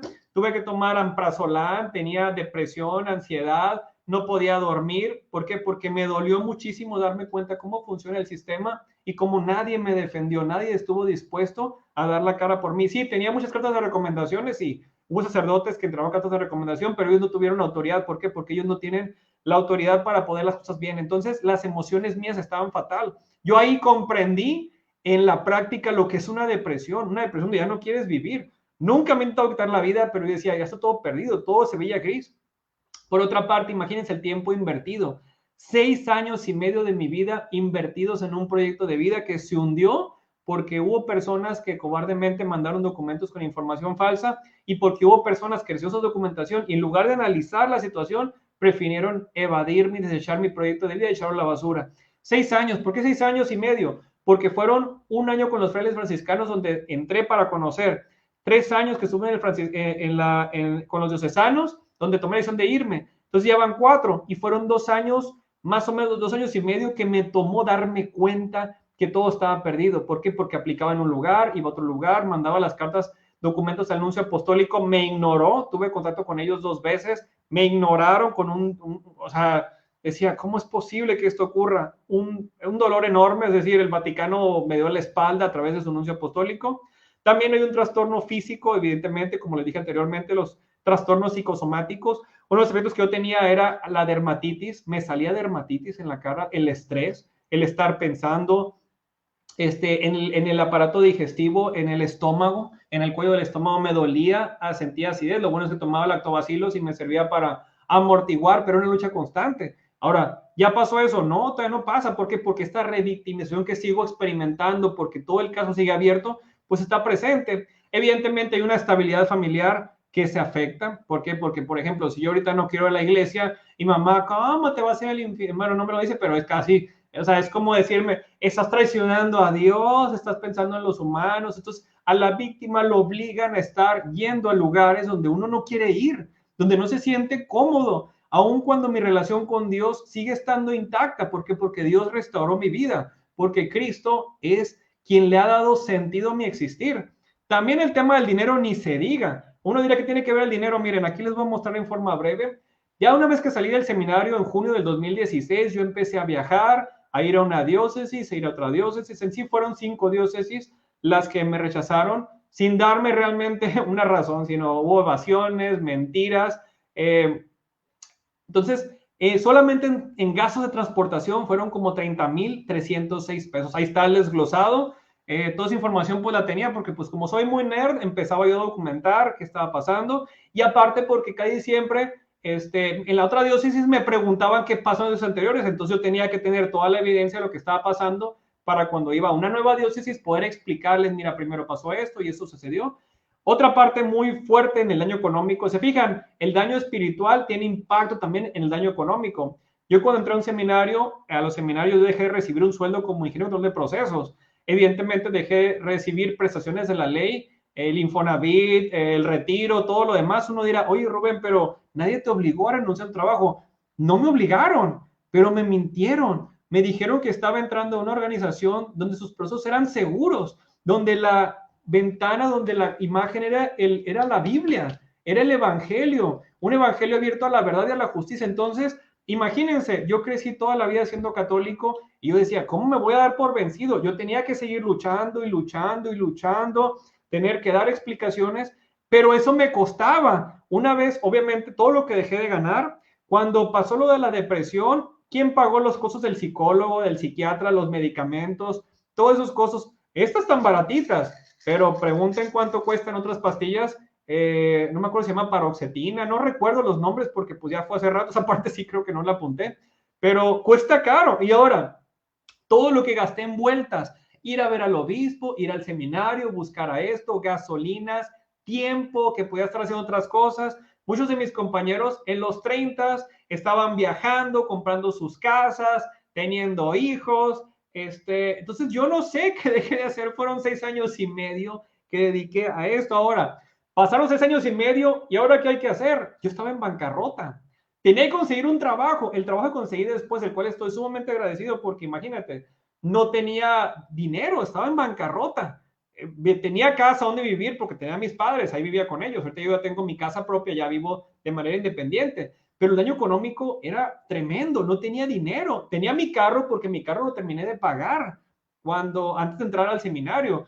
Yo la carrera y la maestría pues la pagamos entre mi padre y yo, pero realmente la mayor parte del crédito educativo, el crédito educativo lo pagué totalmente, la maestría la pagué yo totalmente. Entonces terminas de gastar todo, es un gastadero. El tema de los abogados ni se diga. Cuando pude conseguir algunos abogados, me cobraban obviamente las sesiones para orientarme. Al final pues no se pudo meter nada porque el delito ya había prescrito. ¿Por qué prescribió? Porque ellos nunca me quisieron entregar los documentos con la información. Es decir, para una persona que no genera ingresos por renunciar a su trabajo, por un proyecto de vida, es muchísima la pérdida económica. Yo estoy diciendo en este momento de la pérdida económica, pero si tú le preguntas a lo mejor a Anthony Venegas, a Michael Rodríguez, todo lo que gastaron en salir adelante y a lo mejor lo que dejaron de hacer por estar buscando esto. Entonces, ¿cuál fue mi error? Confiar. Por eso, yo no quiero que eso se vea como que estoy atacando a la Iglesia Católica. No, estoy advirtiéndote cómo funciona el sistema para que tú no salgas afectado. Porque el día de mañana, cuando salgas afectado, nadie te va a proteger. Ahora, ahorita yo dije que me difamaron con unas cartas con información falsa. Dirás, bueno, ¿qué decían esas cartas? Esas cartas es en la diócesis número 3, es decir, yo apliqué a 5 diócesis: Phoenix, Tucson, Brownsville, Texas, Hermosillo, Sonora y Mexicali, Baja California. En Phoenix, Arizona, nunca me dijeron, simplemente me evadieron. Cuando fui a la con el sacerdote de las vocaciones, él me dijo, tu caso está muy difícil. Y yo le dije, ¿y por qué está muy difícil el caso? No me quiso dar una respuesta. Se quedó callado y ya después me ignoró. El sacerdote, el obispo auxiliar, cuando ya hablé, después de que viajé un montón de veces, que estuve yendo y viniendo, que le mandé mails, que esperaba, pedía, tengo la fortuna de que allá en Phoenix, Arizona, tengo amigos que me daban hospedaje, pero yo al ser mexicano, 100% mexicano, nopalero, no podía trabajar ilegalmente en Estados Unidos, entonces yo no podía generar ingresos, entonces estaba amarrado porque yo tenía miedo de que de repente me dijeran, vente a una parroquia, porque yo dentro de mi conciencia estaba tranquila. Entonces, ¿qué pasaba? Pues al final me votaron. Me dijeron, el sacerdote por un mail, me dijo el obispo auxiliar en su momento, me dijo, pues vamos a orar por tu papá, porque en su momento mi papá lo iban a operar, y voy a ver si te puedo recomendar otra diócesis. Y yo le respondí el mail, ¿hubo algo que impidiera? Nunca me dijo nada. Sin embargo, ya después apliqué en la de Tucson, Arizona, y el sacerdote de la vocación de Tucson, Arizona, me dijo que había rechazado mi aplicación, que porque el obispo de Ciudad Obregón, Sonora, quien es el rector, era la misma persona, no quería enviar documentos, no quería enviar cartas. Y yo decía, pero qué raro, ¿por qué no quiere enviar cartas? Entonces, me rechazó, ese fue el único argumento. Nunca dijeron, ni de Phoenix, ni de Tucson, que yo hubiera hecho algo malo o que tuviera algo dentro de mí que afectara. Simplemente fueron esas dos circunstancias. En la tercera diócesis, que es la de Brownsville, Texas, fue donde me di cuenta de las mentiras que habían enviado. ¿Por qué me di cuenta? Porque el sacerdote cuando recibió el sacerdote de las vocaciones, quien estaba en su momento de vocaciones, recibió los documentos con la información y era demasiado falsa. Estaban demasiado descaradas los contenidos de esas. Entonces el sacerdote me dijo, yo te voy a mostrar. Primero me llamó por teléfono y me dictó lo que decían las cartas para yo poder hacer una réplica. Y ya cuando yo le dije las mentiras, me dijo, Rubén, ya me convenciste, vamos a iniciar el proceso. Por eso el proceso en Brownsville, Texas, que duró como 8 meses, realmente yo, después de que lo convencí a él con mis argumentos, después me entrevistaron cuántos sacerdotes dijeron que sí, hice los exámenes de inglés en la Universidad de Texas, los pasé con muy buen grado, hice los exámenes psicológicos en Houston, Texas, es decir, hubo muchas cosas, muchos filtros que yo pasé, que le dediqué tiempo, esfuerzo, dinero en esos viajes, y al final su obispo auxiliar simplemente me rechazó sin darme ni una sola excusa. Entonces dirá, bueno, ¿qué decía esos documentos? Decían primero que nada que los frailes franciscanos me habían expulsado. Como lo dije, yo estuve entre los frailes franciscanos, pero era mentira. Nunca me expulsaron. Sin embargo, ellos decían, ahora, era la evidencia más fácil. ¿Por qué? Porque mientras el seminario diocesano decían que ellos me habían expulsado, que los frailes franciscanos me habían expulsado, los frailes dijeron, no es cierto. Él se fue por decisión propia. Entonces, ¿cómo puede una contradicción tan descarada? En el diocesano dicen que me corrieron los frailes y los frailes dicen, él se fue por decisión propia. También dijo el sacerdote que yo tengo un trastorno de una persona megalomaníaca práctica y activo, que soy agresivo hasta niveles coléricos, lo cual es totalmente falso. Un punto muy importante, el sacerdote que me atacó no es psicólogo, no es psiquiatra. Entonces, emitió un diagnóstico de una cuestión de salud médica, en este caso salud mental, que no estaba capacitado. No tiene una cédula profesional para emitir un diagnóstico. Sin embargo, lo hizo. ¿Y lo hizo por qué? Porque él pensó que yo jamás te iba a tener acceso a esa información. Ahora, ¿cómo puede demostrar que eso era falso? Porque yo tengo una carta de recomendación de la psicóloga del seminario, quien habla bien de mí. Entonces, ¿cómo alguien que no es psicólogo habla mal de mí? Y cómo alguien que sí es psicólogo habla bien de mí. También decía que yo soy muy escrupuloso. Oyes, durante un año lavé baños de los seminaristas. Uno dirá, eso es algo bueno, o sea, es una actividad que yo hice y nunca me quejé. Claro, si alguien tapaba el baño, pues qué, me iba a quedar, oye, también hay que tener caridad, pero fuera de eso, que fueron condiciones muy específicas, yo lavaba baños, lavaba trastes, cortaba la hierba en el solazo, aquí en Sonora, en Ciudad Obregón, Sonora es un calorón tremendo, sobre todo en el verano, o en los meses desde, ¿qué será? Desde marzo, abril, mayo, junio, julio, los meses que sean, y yo no andaba quejándome, comía lo que había, nunca he sido de comer comidas fifis, comía lo que había, así que eso es una mentira. Que tengo problemas con la autoridad, bueno, eso es algo muy general. ¿Cómo defines problemas con la autoridad? Incapacidad de ver y tratar a mis compañeros. Mira, oye, yo no puedo ser el amigo de todo el mundo, pero una cosa es que yo menosprecie a alguien, pero nunca decía a qué compañeros, ni tampoco decía exactamente, es decir, son cosas ambiguas que quedan volando. Ah, no, es que él se sentía superior, no podía tratar a los compañeros. Y como cuando mis compañeros me pedían ayuda de cuestiones de la escuela, yo los ayudaba. ¿Cómo? No, yo no era el mejor amigo de todo el mundo, pero tampoco puedes obligar a una persona a ser el mejor amigo de todo el mundo. Si ni los sacerdotes se llevan bien entre todos ellos. Yo veía cómo entre ellos también se atacaban, entonces querían hacer. Ahora, que lo difamé por las redes sociales, lo cual es mentira. ¿Ustedes creen que soy tan tonto como para difamar a alguien en las redes sociales, sabiendo que eso lo pueden usar en mi contra? Nunca mostraron evidencia, solamente dijeron eso. Sin embargo, ellos sí me difamaron con esos documentos. Ahora, también decía que busqué aplicar en las ciudad de Utah. Jamás he aplicado en las de Utah. Una vez hablé con un sacerdote porque cuando apliqué en la diócesis de Phoenix, Arizona, me pidieron que hablara con sacerdotes mexicanos que estaban en Estados Unidos. Entonces solamente hablé con él, pero nunca me interesó aplicar en Utah. Sin embargo, ahí decía que yo busqué aplicar en Utah. También decía que los de Tucson y de Phoenix me habían rechazado porque no notado algo malo. Bueno, ya se los expliqué. Ellos nunca notaron nada malo. Ahora, si notaron algo malo, ¿qué fue lo que notaron? Que no lo tomaba en cuenta. ¿Cómo iba a tomar en cuenta a la persona colérica que me hizo la vida de cuadritos estando en ese seminario? Si yo lo que quería era irme por él. Él es la razón por la cual yo ya no quería estar en ese seminario. Y tenía que tomarlo en cuenta. También decía que tenía cerrada la puerta de mi cuarto. Oye, es mi privacidad. ¿Cómo voy a tener la puerta? Es un pasillo. El seminario que lo conozca es un pasillo. Y mi cuarto estaba al inicio. Entonces, yo tenía la puerta abierta, todo el mundo pasaba y me miraba. ¿Por qué tengo que invadir? ¿Por qué tengo que permitir que todo el mundo... Estoy acostado, ahí sí que todo el mundo pase y me vea. En el seminario de Obregón a mí me robaron la cartera. Una vez me robaron la cartera. ¿Y quién se hizo responsable? Nadie. Ocurrían cosas que se metían a otros cuartos y se hacían daños. Nadie se hacía responsable. Entonces, ¿yo por qué tenía que tener la puerta abierta? También que me iba a donar sangre sin pedir permiso. En ese lugar, hasta donar sangre a una persona que ni siquiera era parte de mi familia, que ni siquiera conocía, te metes en problemas. Jamás me fui a donar sangre sin permiso. Llegó una persona al seminario de Obregón a pedir donación de sangre porque su esposo, ellos eran foráneos, no eran de Ciudad Obregón, ellos eran de La Paz, Baja California. Entonces su esposo le iban a operar del corazón. Si no conseguían las donaciones de sangre, les iban a cancelar la cirugía. Y evidentemente era una operación de corazón abierto. Ocupaban un montón de sangre, no encontraban. Entonces yo pude donarle, pero yo no me fui sin permiso. Como él no estaba, le pedí permiso a quien era el vicerrector y él me dio permiso. Que entre ellos se hayan puesto de acuerdo o que uno haya aprovechado para atacarme, no lo sé, pero jamás. El momento en que una persona sale del seminario, en ese momento te corren. ¿Y uno qué tiene que ver con esto? Porque es parte del abuso espiritual. Porque yo en el seminario de Ciudad Obregón, Sonora, yo estaba por mi amor a Dios, por un proyecto de vida que estaba ligado a Dios. Pero para poder seguir adelante tenía que cargar con esas situaciones. Ahora, ¿cuándo la sociedad va a volver a confiar en la iglesia? Muy sencillo. Cuando tenga la certeza de que es de acuerdo al Evangelio y a todos los documentos que predica, a todos los documentos que predica, catecismo, la Biblia, tiene un montón de encíclicas, cartas papales, un montón de documentos. No puede ser posible que no puedan entender. Aclarando un punto muy importante, el sacerdote, bueno, mejor dicho, los dos sacerdotes y el obispo que me atacaron tenían una formación en un seminario de más de 8 años.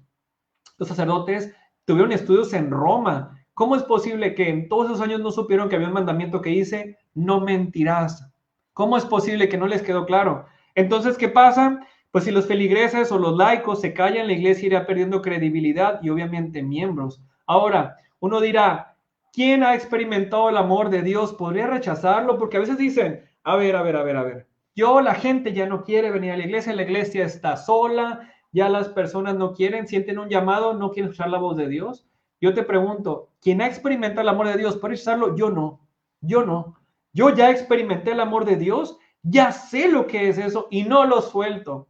Y espero jamás, siempre le pido a Dios tener la voluntad para nunca soltar una persona que ama a Dios, que ha encontrado el sentido de su existencia, que aún en el dolor, en la enfermedad, en los problemas económicos se encuentra a Dios, no lo puedes dejar.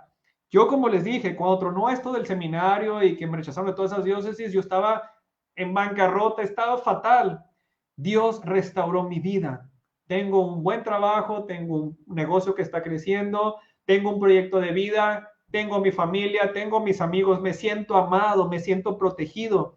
Yo no puedo rechazar a Dios, pero yo no me siento identificado con la iglesia. Me para decir por qué, por lo que te acabo de decir y por lo que te seguiré diciendo. Dios es amor, Dios existe, Cristo existe. ¿Pero qué van a decir los líderes abusivos? No, la gente rechaza a Dios y prefiere al mundo. Por eso el abuso espiritual sigue. El abuso espiritual, yo ya lo dije, es una traición a Dios porque está rompiendo un proyecto de vida. Ahora, dice, Dios puede. ¿Qué puede hacer Dios? Dios puede restaurar todo. Dios restauró mi vida. Dios hizo nueva todas las cosas, claro. Ahora, ¿restauró todo? ¿Todo es perfecto? No. pero Dios tiene la capacidad de restaurar tu alma, de hacerte sentir mejor. Pero ¿qué pasa? Las familias, lamentablemente, por el abuso espiritual, tienen que pagar el precio de la injusticia. Es decir, personas que pudieran estar cerquita a la iglesia, sea la que tú digas, católica, evangélica, bautista, la que sea, están alejados. ¿Por qué? Porque por encubrir a los suyos, los líderes espirituales prefirieron sacrificar familias y generaciones enteras. ¿Por qué? Porque si yo el día de mañana tengo hijos, yo no puedo ver a la iglesia de la misma manera, sabiendo que la iglesia no ha cambiado. Entonces, ¿qué pasa? Prefieren sacrificar familias y generaciones enteras en lugar de hacer lo correcto. No les importa. Una vez que pase el abuso, tú quedas en el olvido. Así ha pasado conmigo y ojalá que dijeran lo contrario. Ahí están los hechos. Una vez que ellos se dan cuenta que tú los descubriste, se abusan. Entonces, ¿qué pasa? Personas que pudiendo estar cerca de Dios en la iglesia, a lo mejor están en la drogadicción, en la prostitución, secuestrando, asesinando, robando, todo lo que Dios te ayuda a tener la fortaleza de decir, oye, prefiero vivir tranquilamente, aunque tenga que comer puros frijolitos, pero no robarle a nadie. ¿Por qué? Porque Dios te da ese poder, esa capacidad para entender que el otro ser humano está hecho a imagen y semejanza de Dios y hay que respetarlo. Entonces, ¿cómo sanar el abuso espiritual? Mira, el abuso espiritual es un proceso que hay que sanar. Toma tiempo. No te voy a decir, yo estoy totalmente sanado, no. Pero como estaba antes, a como estoy ahora, yo entendí que es posible irlo sanando. El primero es entender que Dios no tuvo la culpa del daño ocasionado, porque Dios es un padre que ama a sus hijos. Dios no tuvo la culpa. A veces dicen, es que ninguna hoja de un árbol se mueva sin que Dios lo permita. Por algo Dios permitió esto. No, ¿cómo puedes echar la culpa a Dios de que alguien haya mandado documentos con información falsa? ¿Cómo puede echar la culpa a Dios que un sacerdote en una diócesis que tenía la obligación de denunciar cuando estaba recibiendo documentos falsos se haya callado? No puedes culpar a Dios. Dios no tiene la culpa. Dios es un padre que nos ama. Dice, busca perdonar a quienes te afectaron. Claro que sí, yo los perdono a todos los que me afectaron, a todos, pero no los perdono porque ellos me han pedido perdón. Nadie, son súper soberbios. Esto del lavado de pies en el Jueves Santos, donde nos humillamos, es mentira. No piden perdón, nunca han pedido perdón, pero tú tienes que perdonarlos para que tú puedas vivir en paz. Claro que es un proceso de sanación, no es de la noche a la mañana, no es una pastilla que te la tomes y ¡pum! Ya se acabó todo. Es un proceso. Por otra parte, hay que alejarse de los ambientes tóxicos donde se generan los daños. Yo tenía que alejarme, pero lamentablemente a veces mi familia o mis amigos me presionaban a que tenía que ir a la hora santa, que tenía que estar aquí, tenía que ir allá, tenía que... Entonces, ¿qué pasaba? La herida no sanaba. La herida estaba en carne viva. ¿Por qué? Porque es ir a un lugar donde te hablan de justicia de verdad, pero tú estás viviendo una injusticia que te está lastimando fuertemente desde adentro. Entonces, ¿qué hay que hacer? Alejarse de los ambientes tóxicos. Aunque te digan, estás ignorando a Dios, no estás ignorando a Dios. Dios sabe lo que estás sufriendo y Dios conoce tus sentimientos y sabe tu dolor. Entonces, el hecho de alejarte de esos lugares no es traicionar a Dios. Tú puedes tener tus momentos de espiritualidad, tus momentos de oración, a lo mejor no es lo mismo, no es lo mismo, pero lo otro no estaba funcionando conmigo. Por otra parte, dice, si alguien te presiona para que vayas a la iglesia, lo que te acabo de decir anterior, ignóralos, solo tú sabes el dolor, no hagas caso a alguien que te quiera presionar a hacer algo en contra de tu voluntad.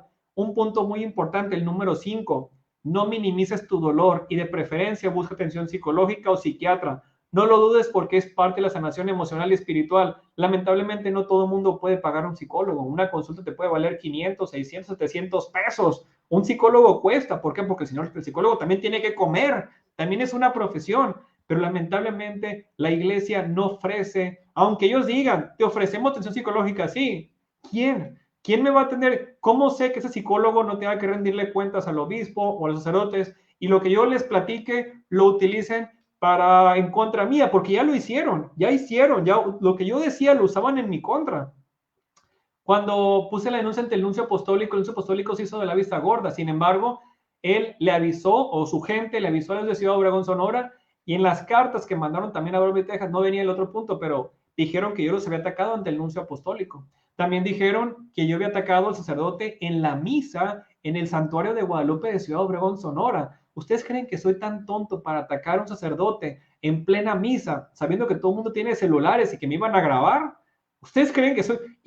No hay manera y no tienen manera. Entonces el sacerdote dijo que yo lo había atacado en la misa, pero hay evidencia, claro que yo me protegí. Y esa evidencia la tiene la Ciudad Obregón Sonora. Por eso la Ciudad Obregón Sonora no puede decir que dijo mentira, porque tiene demasiada evidencia para darse cuenta de todas las mentiras. Pero bueno, regresando al punto número 5, no dudes en buscar sanación emocional y espiritual, atención psicológica. ¿Por qué? Porque tus heridas están ahí y te van a impactar en tus estudios, en tu trabajo, en tu negocio, o sea, te afecta. Por otra parte, otro punto muy importante de cómo sanar, vive tu proceso de sanación, acompaña a tu familia y a tus amigos, ¿sabes?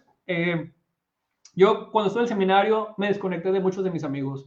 Lamentablemente vivir en ese mundo es estar alejado. ¿Por qué? Porque no puedes salir, vives de domingo, sales el domingo en la mañana, regresas el domingo en la tarde, pasas desde el domingo hasta el otro domingo, es decir, es muy difícil. Ahora, aunque esos celulares no es lo mismo, no te permiten usar el celular en todos lados, tienes que usarlo solamente en ciertos momentos. En, eh, apenas empezaba en aquella época lo que es el WhatsApp, entonces no todo el mundo tenía WhatsApp. Era muy difícil, entonces yo me desconecté muchísimo de mis amigos, pero gracias a Dios, Dios me puso personas maravillosas que me acompañaron en el proceso de sanación y que me escuchan y que a veces yo parecía, o a lo mejor sigo pareciendo sin darme cuenta, como una bomba que va a explotar, y hablar con ellos me relaja, me sana, aunque a veces yo no quiero hablar del tema, de repente es como una olla express, donde estás cociendo tus frijolitos, pero llega un momento en que si no levantas, vas a explotar, y así pasa. Vive tu proceso de sanación acompañado de familiares y amigos. La justicia, ok, otro punto muy importante, si tú buscas justicia o si hay una víctima, apóyala. Y no le pongas restricciones diciéndole, no, no hables. No, no, si quiere hablarlo, tiene que hablarlo porque es parte de la sanación.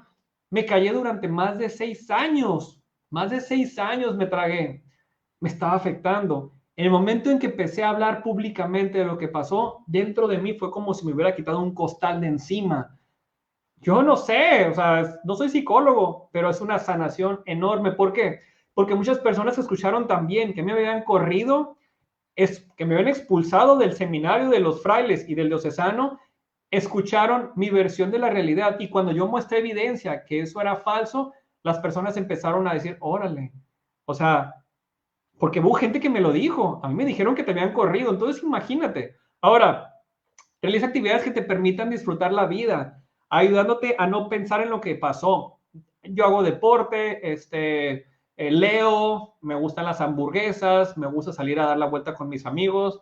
A lo mejor no tengo muchos ahorita porque pues todo el mundo vive fuera de la ciudad, pero disfruto la vida lo más que puedo. Obviamente pues hay muchas cuestiones en la familia que hay que atender, pero disfruto lo más que puedo. O sea, me doy mis lujitos y eso me permite relajarme. Y un punto muy importante, me atrevería a lo mejor que es el primero de los primeros, pídele a Dios que restaure tu vida y te dé la fortaleza para seguir adelante. Yo se lo pedí. Yo le dije, Dios mío, si no vas a restaurar, si no vas a permitir que yo continúe con ese sacerdocio en otro lugar, por lo menos quítame esto y ayúdame a conseguir un trabajo que se parezca a lo que yo tenía antes de entrar al seminario. Y me lo concedió. Tengo un trabajo, tengo un negocio, lo de los libros, esto que yo manejo los libros, yo no vivo de eso, al contrario, le invierto, pero es un apostolado que le da sentido a mi vida. Es parte, digamos, de la denuncia en contra de la cultura de la muerte, pero también me ayuda a yo poder servir y Dios te beneficia. Ahora, yo digo, decir la verdad no es pecado, mentir, encubrirla sí. Yo les dije, el 4 de junio de 2016 al 10 de febrero de 2023, son más de 6 años de mentiras e impunidad. El 4 de junio fue cuando yo salí. El año pasado, el 26 de enero de 2022, se inició un supuesto juicio y no han hecho nada. La Ciudad Obregón Sonora, que tiene toda la documentación, que tienen todo. ¿Qué hicieron? Se lavaron las manos y le delegaron a un sacerdote de otra diócesis sin pasarme los contactos, sin decirme la dinámica de cómo iba a ser ese juicio, sin decirme en cuánto tiempo se iba a dar un veredicto, ni mucho menos cuáles iban a ser los procesos, los procedimientos. Yo les entregué un bonchón así, miren, un montón de documentos y también otro tipo de evidencia que en este momento no se las puedo comentar, pero la tienen toda. Y ellos no me quisieron entregar las cartas con las que estoy en mi cuestión del sacerdocio. Es decir, ellos te piden, pero no te dan nada. Cuando tú vas, otro punto muy importante, cuando tú vas a una diócesis, ellos no dejan evidencia, no te entregan nada.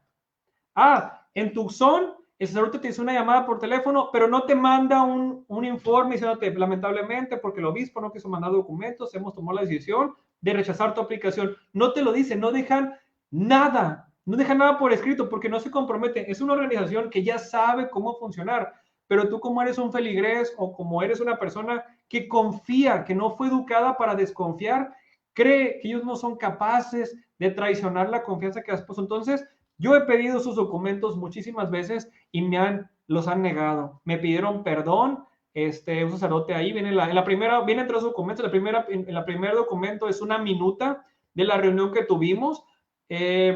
A esta minuta, ¿por qué llegamos a esta reunión? Porque tuve que meter ante el, no sé, vicario judicial para que dé el antecedente. ¿Por qué? Porque el obispo que me traicionó, quien era el obispo y el rector y los sacerdotes, pues ya es otra administración, es decir, el obispo ya lo jubilaron a gusto, allá quién sabe dónde anda disfrutando de la vida, y acá pues dejó la víbora llorando, entonces, la víbora chillando, que hacen así. Entonces, ¿qué pasó? Es un nuevo obispo. Entonces, yo en octubre, en octubre del 2021, yo le entregué al obispo en su casa, se lo entregué en su casa, ¿por qué? Para que después no dijeran que alguien o que él no lo recibió. Le entregué todo el caso. Octubre, noviembre, diciembre, enero, no hizo absolutamente nada. Nunca me llamaron, nadie se comunicó conmigo. Entonces yo supe de la existencia del vicario judicial. Entonces yo dije, voy a meter la denuncia para que quede la evidencia y yo tener sellado de que la diócesis actual, la administración actual recibió el documento. Entonces ya, bueno, ya no van a poder decir que no sabían. Sin embargo, pues no han hecho nada. O sea, yo les pedí que me trajeran sus documentos. ¿Por qué? Porque la iglesia no tiene cárcel. La iglesia no tiene cárcel, la iglesia no... O sea, ¿qué va a hacer la iglesia? No se va a hacer nada. Entonces dije, dame los documentos para buscar justicia por fuera. Y no quisieron hacerlo. ¿Por qué? Porque sabían perfectamente que iban a ocurrir. Ahora, ¿qué pasó el 4 de junio del 2016, que fue mi salida del seminario? Como lo dije, estamos tocando el tema del abuso espiritual, porque el abuso espiritual es muy común en las casas de formación, al menos lo que yo vi dentro del seminario de Ciudad Obregón, Sonora, y lo que otros seminaristas me han contado en otras casas de formación. No voy a hablar en nombre de nadie, cada quien sabrá los riesgos o si dan la cara o no. Cada quien sabe hasta qué punto se va a exponer. Pero ¿qué decía? ¿O qué pasó? Después de conseguir, es decir, el 3 de junio del 2016, por fin pude contar al obispo, quien era el rector, lo pedí una cita para poder decirle, ya me voy. Una semana antes del 4 de junio del 2016, yo había hablado con el vicerrector del seminario y le había dicho que yo me quería ir. Y ya le había expuesto, y el mismo vicerrector me dijo, si no me dices por escrito cuáles son las causas por las que te vas, no vamos a entregar cartas de recomendación. Entonces yo se lo entregué por escrito y error, se vengaron de mí. Entonces, el viernes, un viernes antes del sábado 4 de junio, yo conseguí la cita con el obispo y el obispo me dijo, vente aquí a la casa y aquí platicamos.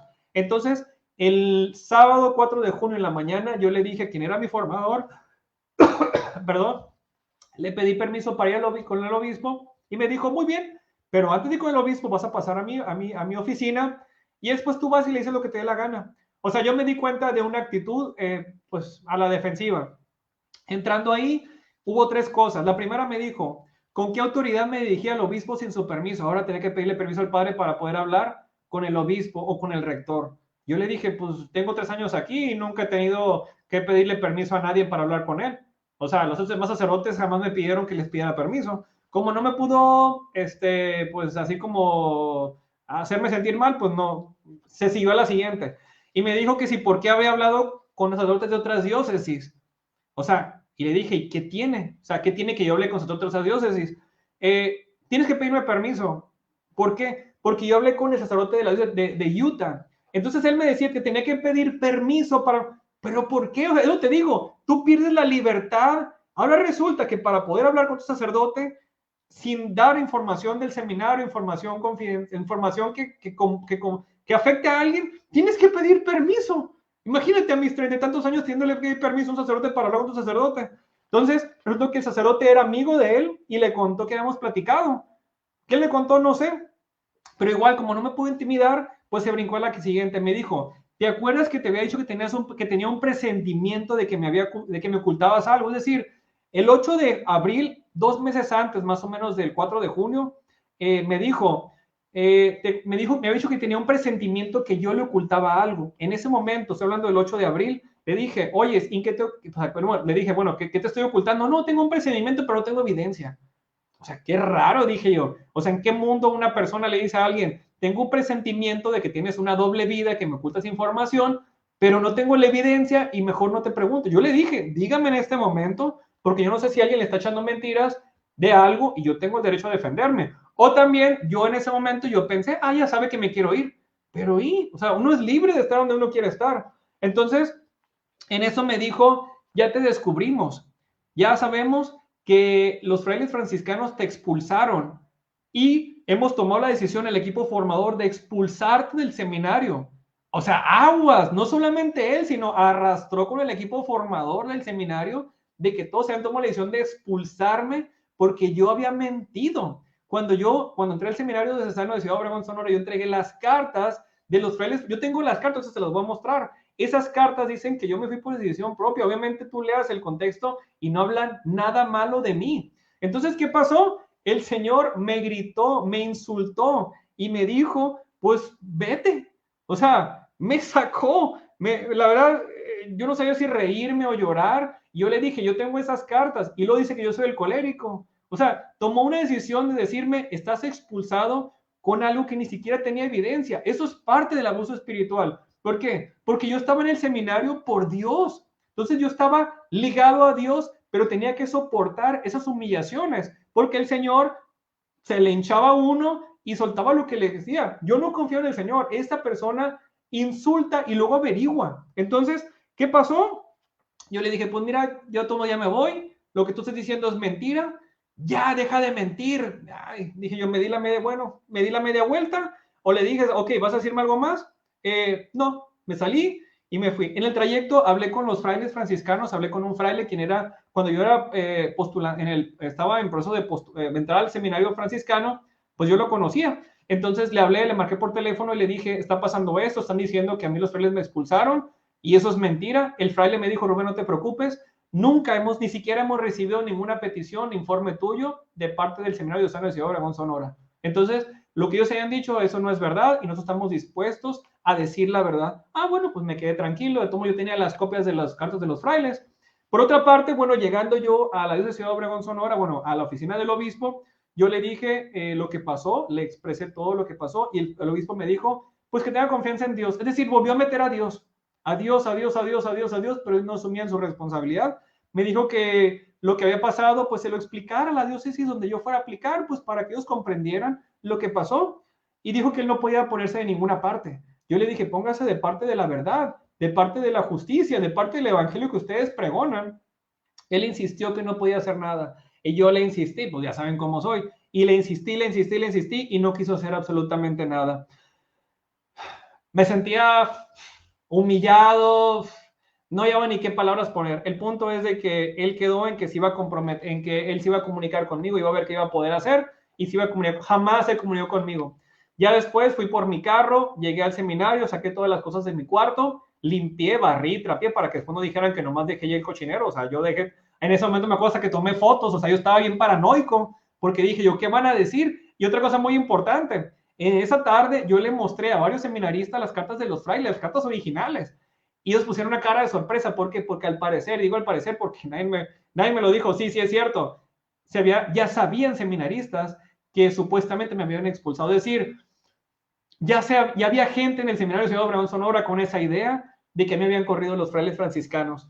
Ya después de mostrar las cartas a los compañeros del área de filosofía, los que estaban ahí, porque era sábado de ir al apostolado, ya que saqué mis cosas del cuarto, fui a hablar con el sacerdote y le dije qué va a pasar con mis calificaciones. ¿Por qué? Porque era mi tercer año de formación. Entonces, en este último año ya se habían acabado las clases. Estamos además que era un sábado y el lunes empezamos los exámenes finales. Entonces yo decía, yo me quiero ir al seminario con mis calificaciones. Quiero aclarar un punto importante. El proyecto Generación por la Vida empezó cuando yo estuve en el seminario, pero no pueden decir que yo descuidé el seminario. Incluso los primeros 2 años de formación del seminario tuve el primer lugar de aprovechamiento y por eso recibí diploma de primer lugar. Así que no pueden decir que yo descuidé mi paso por el seminario por el proyecto Generación por la Vida. Ahora, es el colmo, estás a favor de la vida, a favor de la familia, haces proyectos, publicas libros y sale contraproducente estar en ese ambiente. Entonces, ¿qué pasó? Pues eso pasó. Al final, él se comprometió en que no tenía, me dijo, no necesitas venir aquí, voy a conseguir que te den calificaciones y te lo vamos a mandar las calificaciones y tus documentos con un seminarista. Jamás lo hizo. Yo ese sábado pues me fui, después dije yo ya me sentía libre y el lunes me mandó un mensaje a un seminarista diciéndome que el sacerdote pidió que yo fuera a hacer exámenes, pero a mí el obispo nunca se comunicó, entonces yo no podía ir al seminario. ¿Por qué? Porque yo cómo iba a saber que era una trampa. ¿Cómo iba a saber que era una trampa cuando me expulsaron a base de mentiras y nadie había dado la cara? Entonces me fui y eso fue lo que pasó. Es decir, esos documentos con los que me traicionaron, con los que me afectaron, reflejan cómo funciona el seminario de San Ciudad de Obregón, Sonora. Y también esos documentos que se mandaron a la diócesis de Brownsville, Texas, y seguramente a las demás diócesis también, reflejan cómo funciona la organización. Es decir, no les interesa cambiar, sino solamente seguir en un área de confort. Lo que estoy diciendo yo es real y duele muchísimo porque yo confié cuando renuncié a mi trabajo para entrar a este mundo. Esto que me hicieron a mí, se lo hacen a cualquiera. Yo les he pedido esas cartas un montón de veces, pero como le digo, no las van a entregar porque esas cartas reflejan cómo funciona la organización y a ellos no les interesa cambiar. Esas son las cartas que me dieron el franciscanos, por eso cuando ellos sacerdote que me habían corrido, dije yo, bueno, ¿cómo se le ocurre decir esas aberraciones? No me puedo poner a leerla porque ya se está avanzando, ya vamos alargados en el tema, pero aquí es lo irónico, ellos no me quieren entregar los documentos con que sea mi vocación, pero sí me dicen que si quiero ir al cielo tengo que obedecer a los mandamientos de la iglesia, de la Santa Madre Iglesia. Dice, número 1, oír misa entera los domingos y fiestas de guarda. Número 2, confesar los pecados mortales al menos una vez al año y en peligro de muerte si se ha de comulgar. Número 3, comulgar por Pascua de Resurrección. Número 4, ayuno y abstenerse de carne cuando la iglesia lo manda. Número 5, ayudar a la iglesia en sus necesidades y darles dinero. O sea, tengo que obedecer eso y todas las demás cosas, pero ellos no me pueden entregar los documentos con los que destruyeron mi buen sacerdocio y con los que crearon todo este año tremendo. ¿Hay coherencia? Claro que no hay coherencia. Para yo poder ir al cielo tengo que hacer lo que ellos me dicen, pero ellos no hacen absolutamente nada de lo que están comprometiéndose. Y si no hago lo que ellos dicen, entonces yo me voy al infierno. El resumen de mi salida, mi supuesta expulsión fue una mentira, fue una difamación tremenda. El sacerdote no agresor, no respetó el derecho de mostrar la verdad, asumiendo un supuesto informe que no existía, lo cual solo muestra su postura personal y no institucional. El sacerdote violó los procedimientos de los frailes franciscanos, ya que él no tenía autorización para andar pidiendo información de seminaristas en las casas de formación franciscana. En caso de que el fraile haya dicho, el fraile que dijo que supuestamente me habían corrido, él no tenía autorización para emitir ningún comunicado en contra de mi persona. El sacerdote afirmó que dicha decisión había sido tomada por el equipo formador. Sin embargo, cuando yo le pregunté a los demás sacerdotes del equipo formador, nadie me confirmó que eso era cierto. Es decir, el sacerdote todo tiende que echó mentira. Y los demás sacerdotes obviamente no iban a cargar con un error. La expulsión se dio de una manera totalmente cavernícola. No tengo forma de defenderme porque no me entregaron absolutamente nada, ni un solo documento. De esta manera es como trabaja lamentablemente la iglesia. Un año después, el sacerdote seguía insistiendo que yo había sido expulsado de la orden franciscana. Es decir, yo salí el 2016 y el 2017, cuando me enteré de lo que estaban escribiendo, él seguía insistiendo que a mí me habían corrido frailes. Por eso digo, el grado de malicia. Yo no tenía la obligación de demostrar eso, sin embargo, lo hice un montón de veces.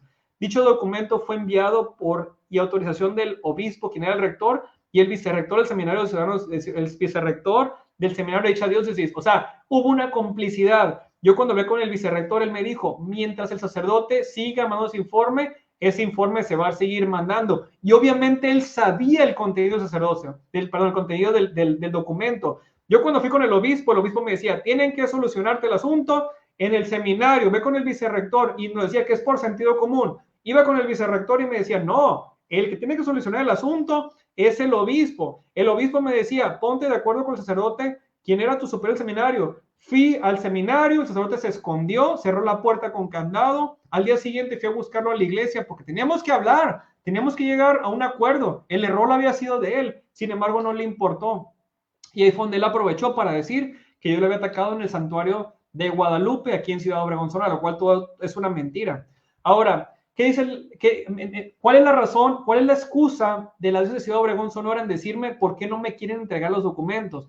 Dicen que porque la conferencia del episcopado mexicano no lo permite. Pero las Sagradas Escrituras ¿Permiten echar mentiras? No, y las echaban. ¿Permite el derecho canónico hacer lo que hicieron? No. ¿Por qué? Aquí en este documento yo lo conocí casi 6 años después de mi salida de ese mundo, o no recuerdo, una ex religiosa que me pasó estos documentos, dice legislaciones de la Conferencia Episcopal y Complementaria al CIC, sepa la nada que es, pero me dice que es derecho canónico y aquí dice, el canon 241, decreto sobre la admisión del seminario candidatos provenientes de otros seminarios o familias religiosas. Aquí ellos dicen, en el capítulo 3, no sé cómo se llama, en numeral 11, dice, el informe del rector avalado por la comunidad de formadores, pero los formadores no dijeron, nunca me confirmaron que ellos habían avalado ese reporte, porque eso era un reporte totalmente asqueroso.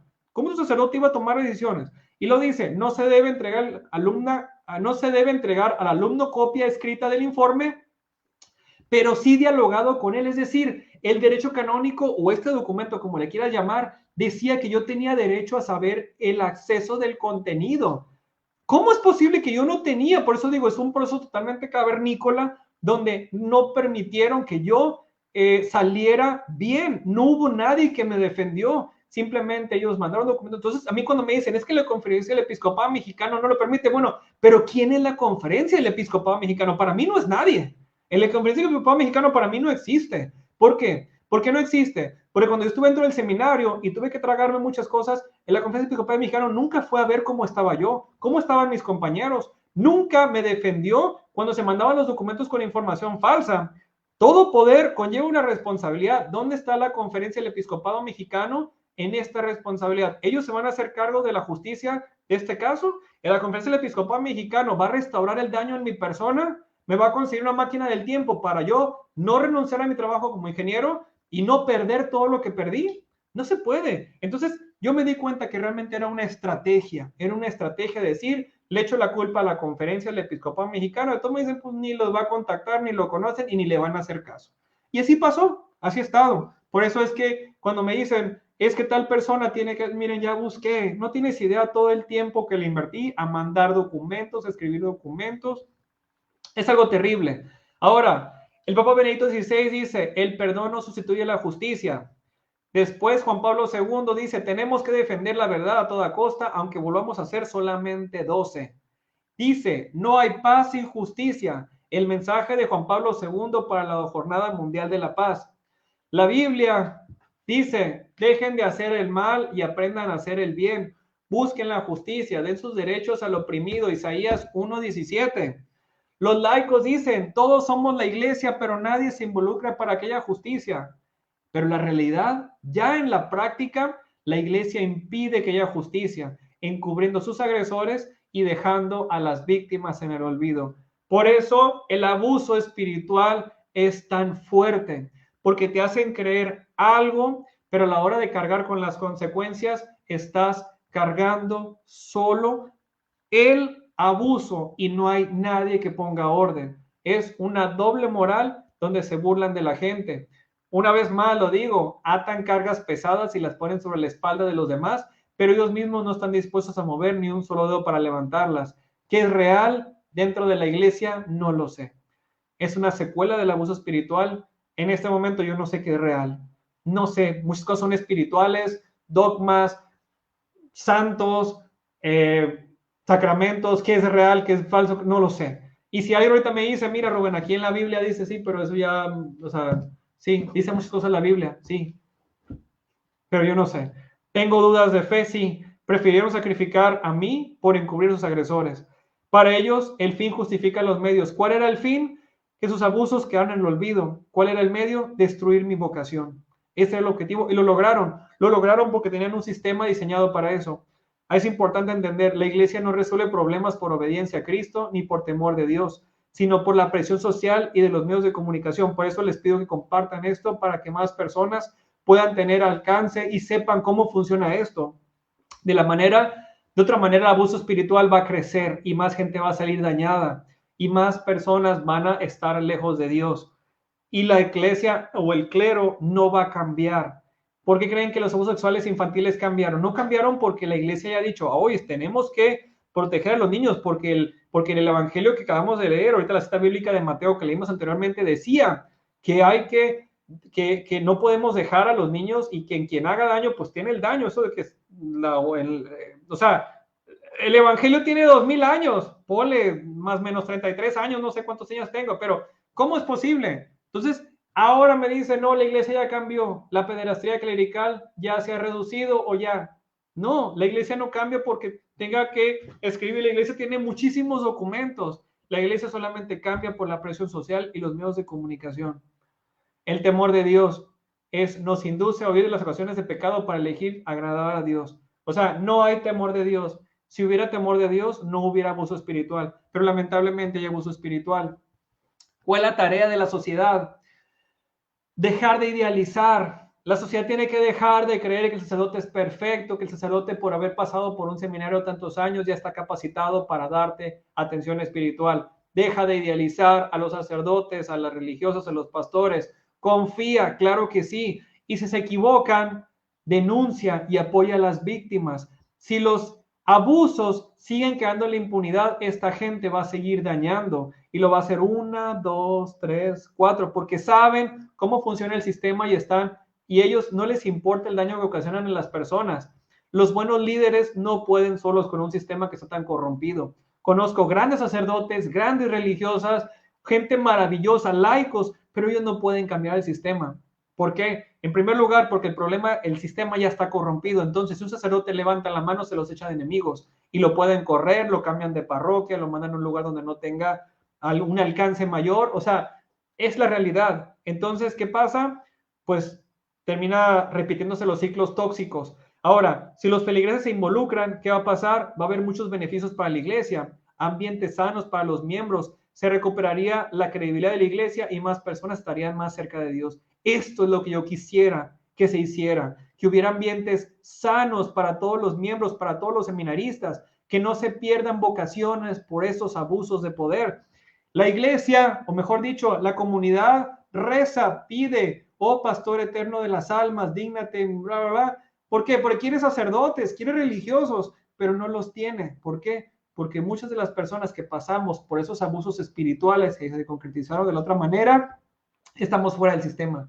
Estamos fuera del sistema. Si la diócesis de Ciudad Obregón, Sonora o cualquier otra persona quiere decir algo en contra mía, que lo digan abiertamente, pero que sean valientes como yo que estoy dando la cara ante una cámara, que he subido documentos escritos, que den la cara, no que manden documentos con información falsa, porque es una cobardía.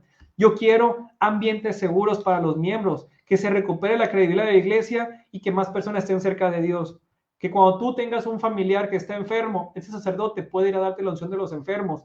El sacerdote esté disponible para cuando tú puedas recibir la ayuda. El sacerdote crezca en un ambiente sano donde pueda desarrollar una espiritualidad que sea una espiritualidad de servicio. Ahora, recuerda, todos somos pecadores, sí, pero no todos tenemos una organización dispuesta a encubrir abusos de sus líderes espirituales. Disculpen si ya estoy cansado, pero es una temática fuerte para mí. Es mejor prevenir que lamentar, sí, previene. Yo te dije en esta conferencia, tú puedes, obviamente, pues ya cuando quede grabada, volver a leerla. Al final vas a poder descargar este archivo en PDF, aquí va a aparecer en los comentarios el link. Un punto importante, no temas, ellos atacan solamente a personas vulnerables, ellos no van a atacar, ellos no, a mí de enfrente nunca me han hablado, siempre me han sacado la vuelta, es gente cobarde, los que atacan solamente atacan a personas vulnerables, a niños, atacan a adolescentes, atacan a seminaristas que no se pueden defender, pero seminaristas que quieren decir, es que yo amo mi vocación y quiero defenderla. Bueno, el seminarista está vulnerable ante el clero y tiene que agachar la cabeza. Entonces ellos van a atacar a esas personas, no van a atacar a gente valiente, a gente que no les tenga miedo, no van a atacar a profesionistas que sepan defender y decir, bueno, lo que tú estás diciendo es una aberración, es una tontería. No van a atacar a gente que conozca de las Sagradas Escrituras, solamente van a atacar a gente vulnerable. Hablando claro, tristemente actualmente es muy fácil abusar espiritualmente y de muchas otras maneras en la Iglesia Católica. Es una realidad. Mi caso es el perfecto ejemplo. Si no me crees, también puedes ver lo que ha pasado en Chile, lo que pasó en Boston, lo que pasó con los legionarios de Cristo, lo que pasó en Irlanda, en muchos lugares donde ha habido unos abusos tremendos. Primero está la salud de los feligreses a la imagen de la organización. Primero, dicen, es que la iglesia de Cristo nadie la va a defender, nadie la va a derrotar, porque Cristo nos dijo que va a estar con nosotros al fin del mundo. Sí, pero las almas que se están perdiendo, las heridas espirituales, emocionales, físicas, ¿quién está respondiendo ante eso? ¿Cómo vas a evitar? ¿Callándote? Claro que no. ¿Cuándo va a confiar la gente otra vez en la iglesia? cuando sean transparentes en el manejo de cómo operan los procesos de justicia. Es procesos ambiguos, yo por eso lo dije, son procesos cavernícolas. Es triste que los laicos no tengan un abogado que los defienda. Ellos tienen todo, tienen dinero, tienen contactos, tienen poder social, tienen poder económico, tienen gente en la política, tienen todo, ellos tienen la información, el laico no tiene nada. Yo cuando salí del seminario no tuve nadie que me dijera qué decían esos documentos, nadie que me apoyara a poder conseguir esos documentos, nadie monitoreó cómo era el proceso cuando yo estaba aplicando, no hubo absolutamente nadie. ¿Cómo es posible? Cuando yo quise meter la denuncia ante el Ministerio Público, no tenía un abogado que me ayudara a conseguir los documentos. Incluso tuve que poner de mi dinero. ¿Cómo es posible cuando el clero vive de lo que la gente aporta, la gente no tiene quien los defienda y el clero tiene todos los recursos para defenderse? ¿Cómo es posible? Eso es un abuso y hay que decirlo abiertamente, es un abuso tremendo. Cuando sean claros en las sanciones a quienes dañan a los feligreses, ¿quién va a responder? ¿Cuáles van a ser las sanciones contra quienes me agredieron?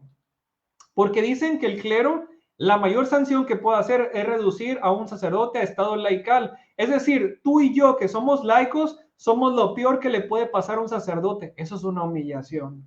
Eso es una humillación. Entonces tienen que ser claros.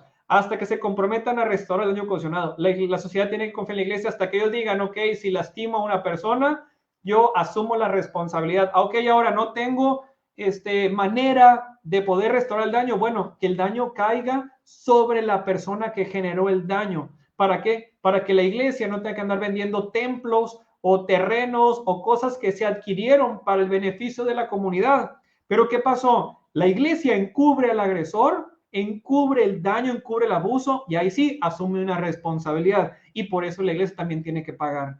Cuando permita que los laicos estén en procesos de justicia, no es posible que en el juicio no haya ni un solo laico. Cuando yo les dije, a ver, ¿por qué en el juicio que está contra los sacerdotes no hay ningún solo laico? Dijeron, es que queremos que sea más imparcial y tener un laico podría ocasionar que el laico sienta más empatía por el sacerdote y a ti te ignore. En buena onda, ¿creen que soy tan tonto? Claro que ellos querían tener el control total, manejar toda la información y evidentemente, pues al final, aunque haya un juicio entre ellos mismos que hagan el teatrito de que van a hacer un juicio, el obispo va a decidir.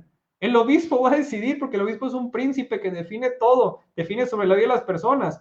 Otro punto muy importante, hasta que sean congruentes de lo que predican, la Biblia, el catecismo, la encíclica de canónico, todo lo que hacen en la práctica. Y un punto que no puede dejar pasar, hasta que no protejan al agresor y faciliten la búsqueda de justicia a través del Ministerio Público. Yo no pude acceder a eso. Lo hice, lo intenté. Fui al Ministerio Público y me dijeron, Rubén, si no tienes la documentación es muy difícil. Si de por sí denunciarlos a ellos que tienen una cámara, un aparato de justicia que los protege de una manera impresionante, menos sin tener la evidencia. Entonces mi caso quedó en el olvido. Dicen que de las historias se aprende cómo protegerse. Bueno, mi caso está ahí, generacionporlavida.org, /sabotaje. He vivido en la Iglesia Católica la peor injusticia que he vivido en toda mi vida. Jamás había padecido. Por eso hablo abiertamente, entiendo los riesgos en mi vida, en mi familia. Si me llega a pasar algo, pues ustedes podrán emitir alguna idea. Nunca he estado involucrado en nada del crimen organizado, es decir, si me llega a pasar algo sería demasiado extraño. Jamás he ido a la cárcel, es decir, yo no estoy involucrado con personas de riesgo, pero hablar en contra de una organización poderosa, entiendo los riesgos y entiendo las consecuencias. Pero ¿saben algo? Mi fe está puesta en Cristo está puesta mi fe. Si ellos me llegaran a atacar, yo sé que Cristo me va a proteger. Aquí está la cruz de Cristo y yo creo en Él. Por eso no tengo miedo. Algunos comentarios que he recibido dicen, si no eres religioso, ¿por qué te disfrazas? Yo no me estoy disfrazando. La imagen de seminarista es real. Esa imagen me pertenece porque esa foto es mía. Dice, si no tienes estudios en teología, ¿por qué ladras? Pues porque ya lo sufrí y no estoy ladrando, estoy diciendo la verdad. ¿Cómo es posible? Ahora, esa persona le dice, pues claro, el anonimato. Otros comentarios que recibí me dice, tu misión no era sacerdote, sino ir a ver lo que ahí se vive y ser testigo valiente. Bueno, tiene lógica. A lo mejor Dios no quería que yo era sacerdote, simplemente quería que yo estuviera metido en ese ambiente. También otro comentario que agradezco mucho dice, se necesita valentía para hablar de lo que se vive ahí y que a nadie hace feliz. Muchos jóvenes entran ilusionados y salen con graves heridas. Yo salí con graves heridas de ese seminario. Ay, perdón. De regreso otra vez. Yo salí con graves heridas en ese seminario. Y me hizo otro comentario: eres uno de los más fuertes, eres maduro, independiente, inteligencia. Dios te eligió para esta batalla, no te sientas solo, ten fe y ten coraje. Que tu coraje se transforme en búsqueda de la verdad y la justicia. Yo creo en Cristo. Cristo está ahí. Cristo me dice, no temas. Yo sé que tengo derecho a la justicia y voy a luchar por la justicia. Ahorita mando un video. Ya les puse la página de internet donde pueden conocer. Ustedes pueden descargar esos escritos. No me voy a callar. Ahorita hago este video, luego voy a hacer otro, y luego voy a hacer otro, y luego voy a hacer otro. Cuando cambien de obispo, voy a pedirle al nuevo obispo, si sigo con vida, obviamente, voy a pedirle al obispo que viene las cartas. Si no me las vuelve a negar, va a volver a quedar en evidencia y así. Entre más pasa el tiempo, más queda demostrado cómo funciona el sistema que está dañando a las personas más vulnerables. Esta cita bíblica es una de mis favoritas, dice: y enséñales a cumplir todo lo que yo les he encomendado a ustedes. Yo estoy con ustedes todos los días hasta el fin de la historia. Yo creo en Cristo y Cristo creyó en mí y creo que por eso Él me tiene en esto. Pues ya después de todo lo que acabo de decir, ya no sé qué más decirles, solamente darles las gracias por haberme escuchado. Espero que compartan este comentario, que compartan esto que estoy hablando. Les estoy abriendo mi vida, les estoy abriendo mi corazón, les estoy abriendo todo lo que he sufrido. ¿Por qué lo estoy haciendo? Ya les dije, quiero comunidades sanas donde se respete la vida de todo ser humano. Pues no me queda otra más que dar las gracias, que Dios los bendiga y recuerden que si hay vida, hay esperanza. Entonces yo tengo esperanza y no me voy a callar. No me voy a callar. Se equivocaron. Se metieron con un cristiano que no se va a detener. Voy a hablar y voy a exigir justicia. Y voy a exigir justicia no solamente por mí, sino por todos los que no han podido levantar la voz. Cada quien conoce las circunstancias. No es fácil denunciar, no es fácil. Es un riesgo enorme, pero vale la pena hacerlo. Entonces, voy a denunciar lo que pasó por mí. Puede ser muy egoísta, pero es la realidad. Lo hago por mí, por las personas que han salido lastimadas y que no pueden denunciar, y por las personas que van a salir lastimadas si yo me callo, si tú te callas, si no compartimos sus contenidos. Muchas gracias. Hasta la próxima.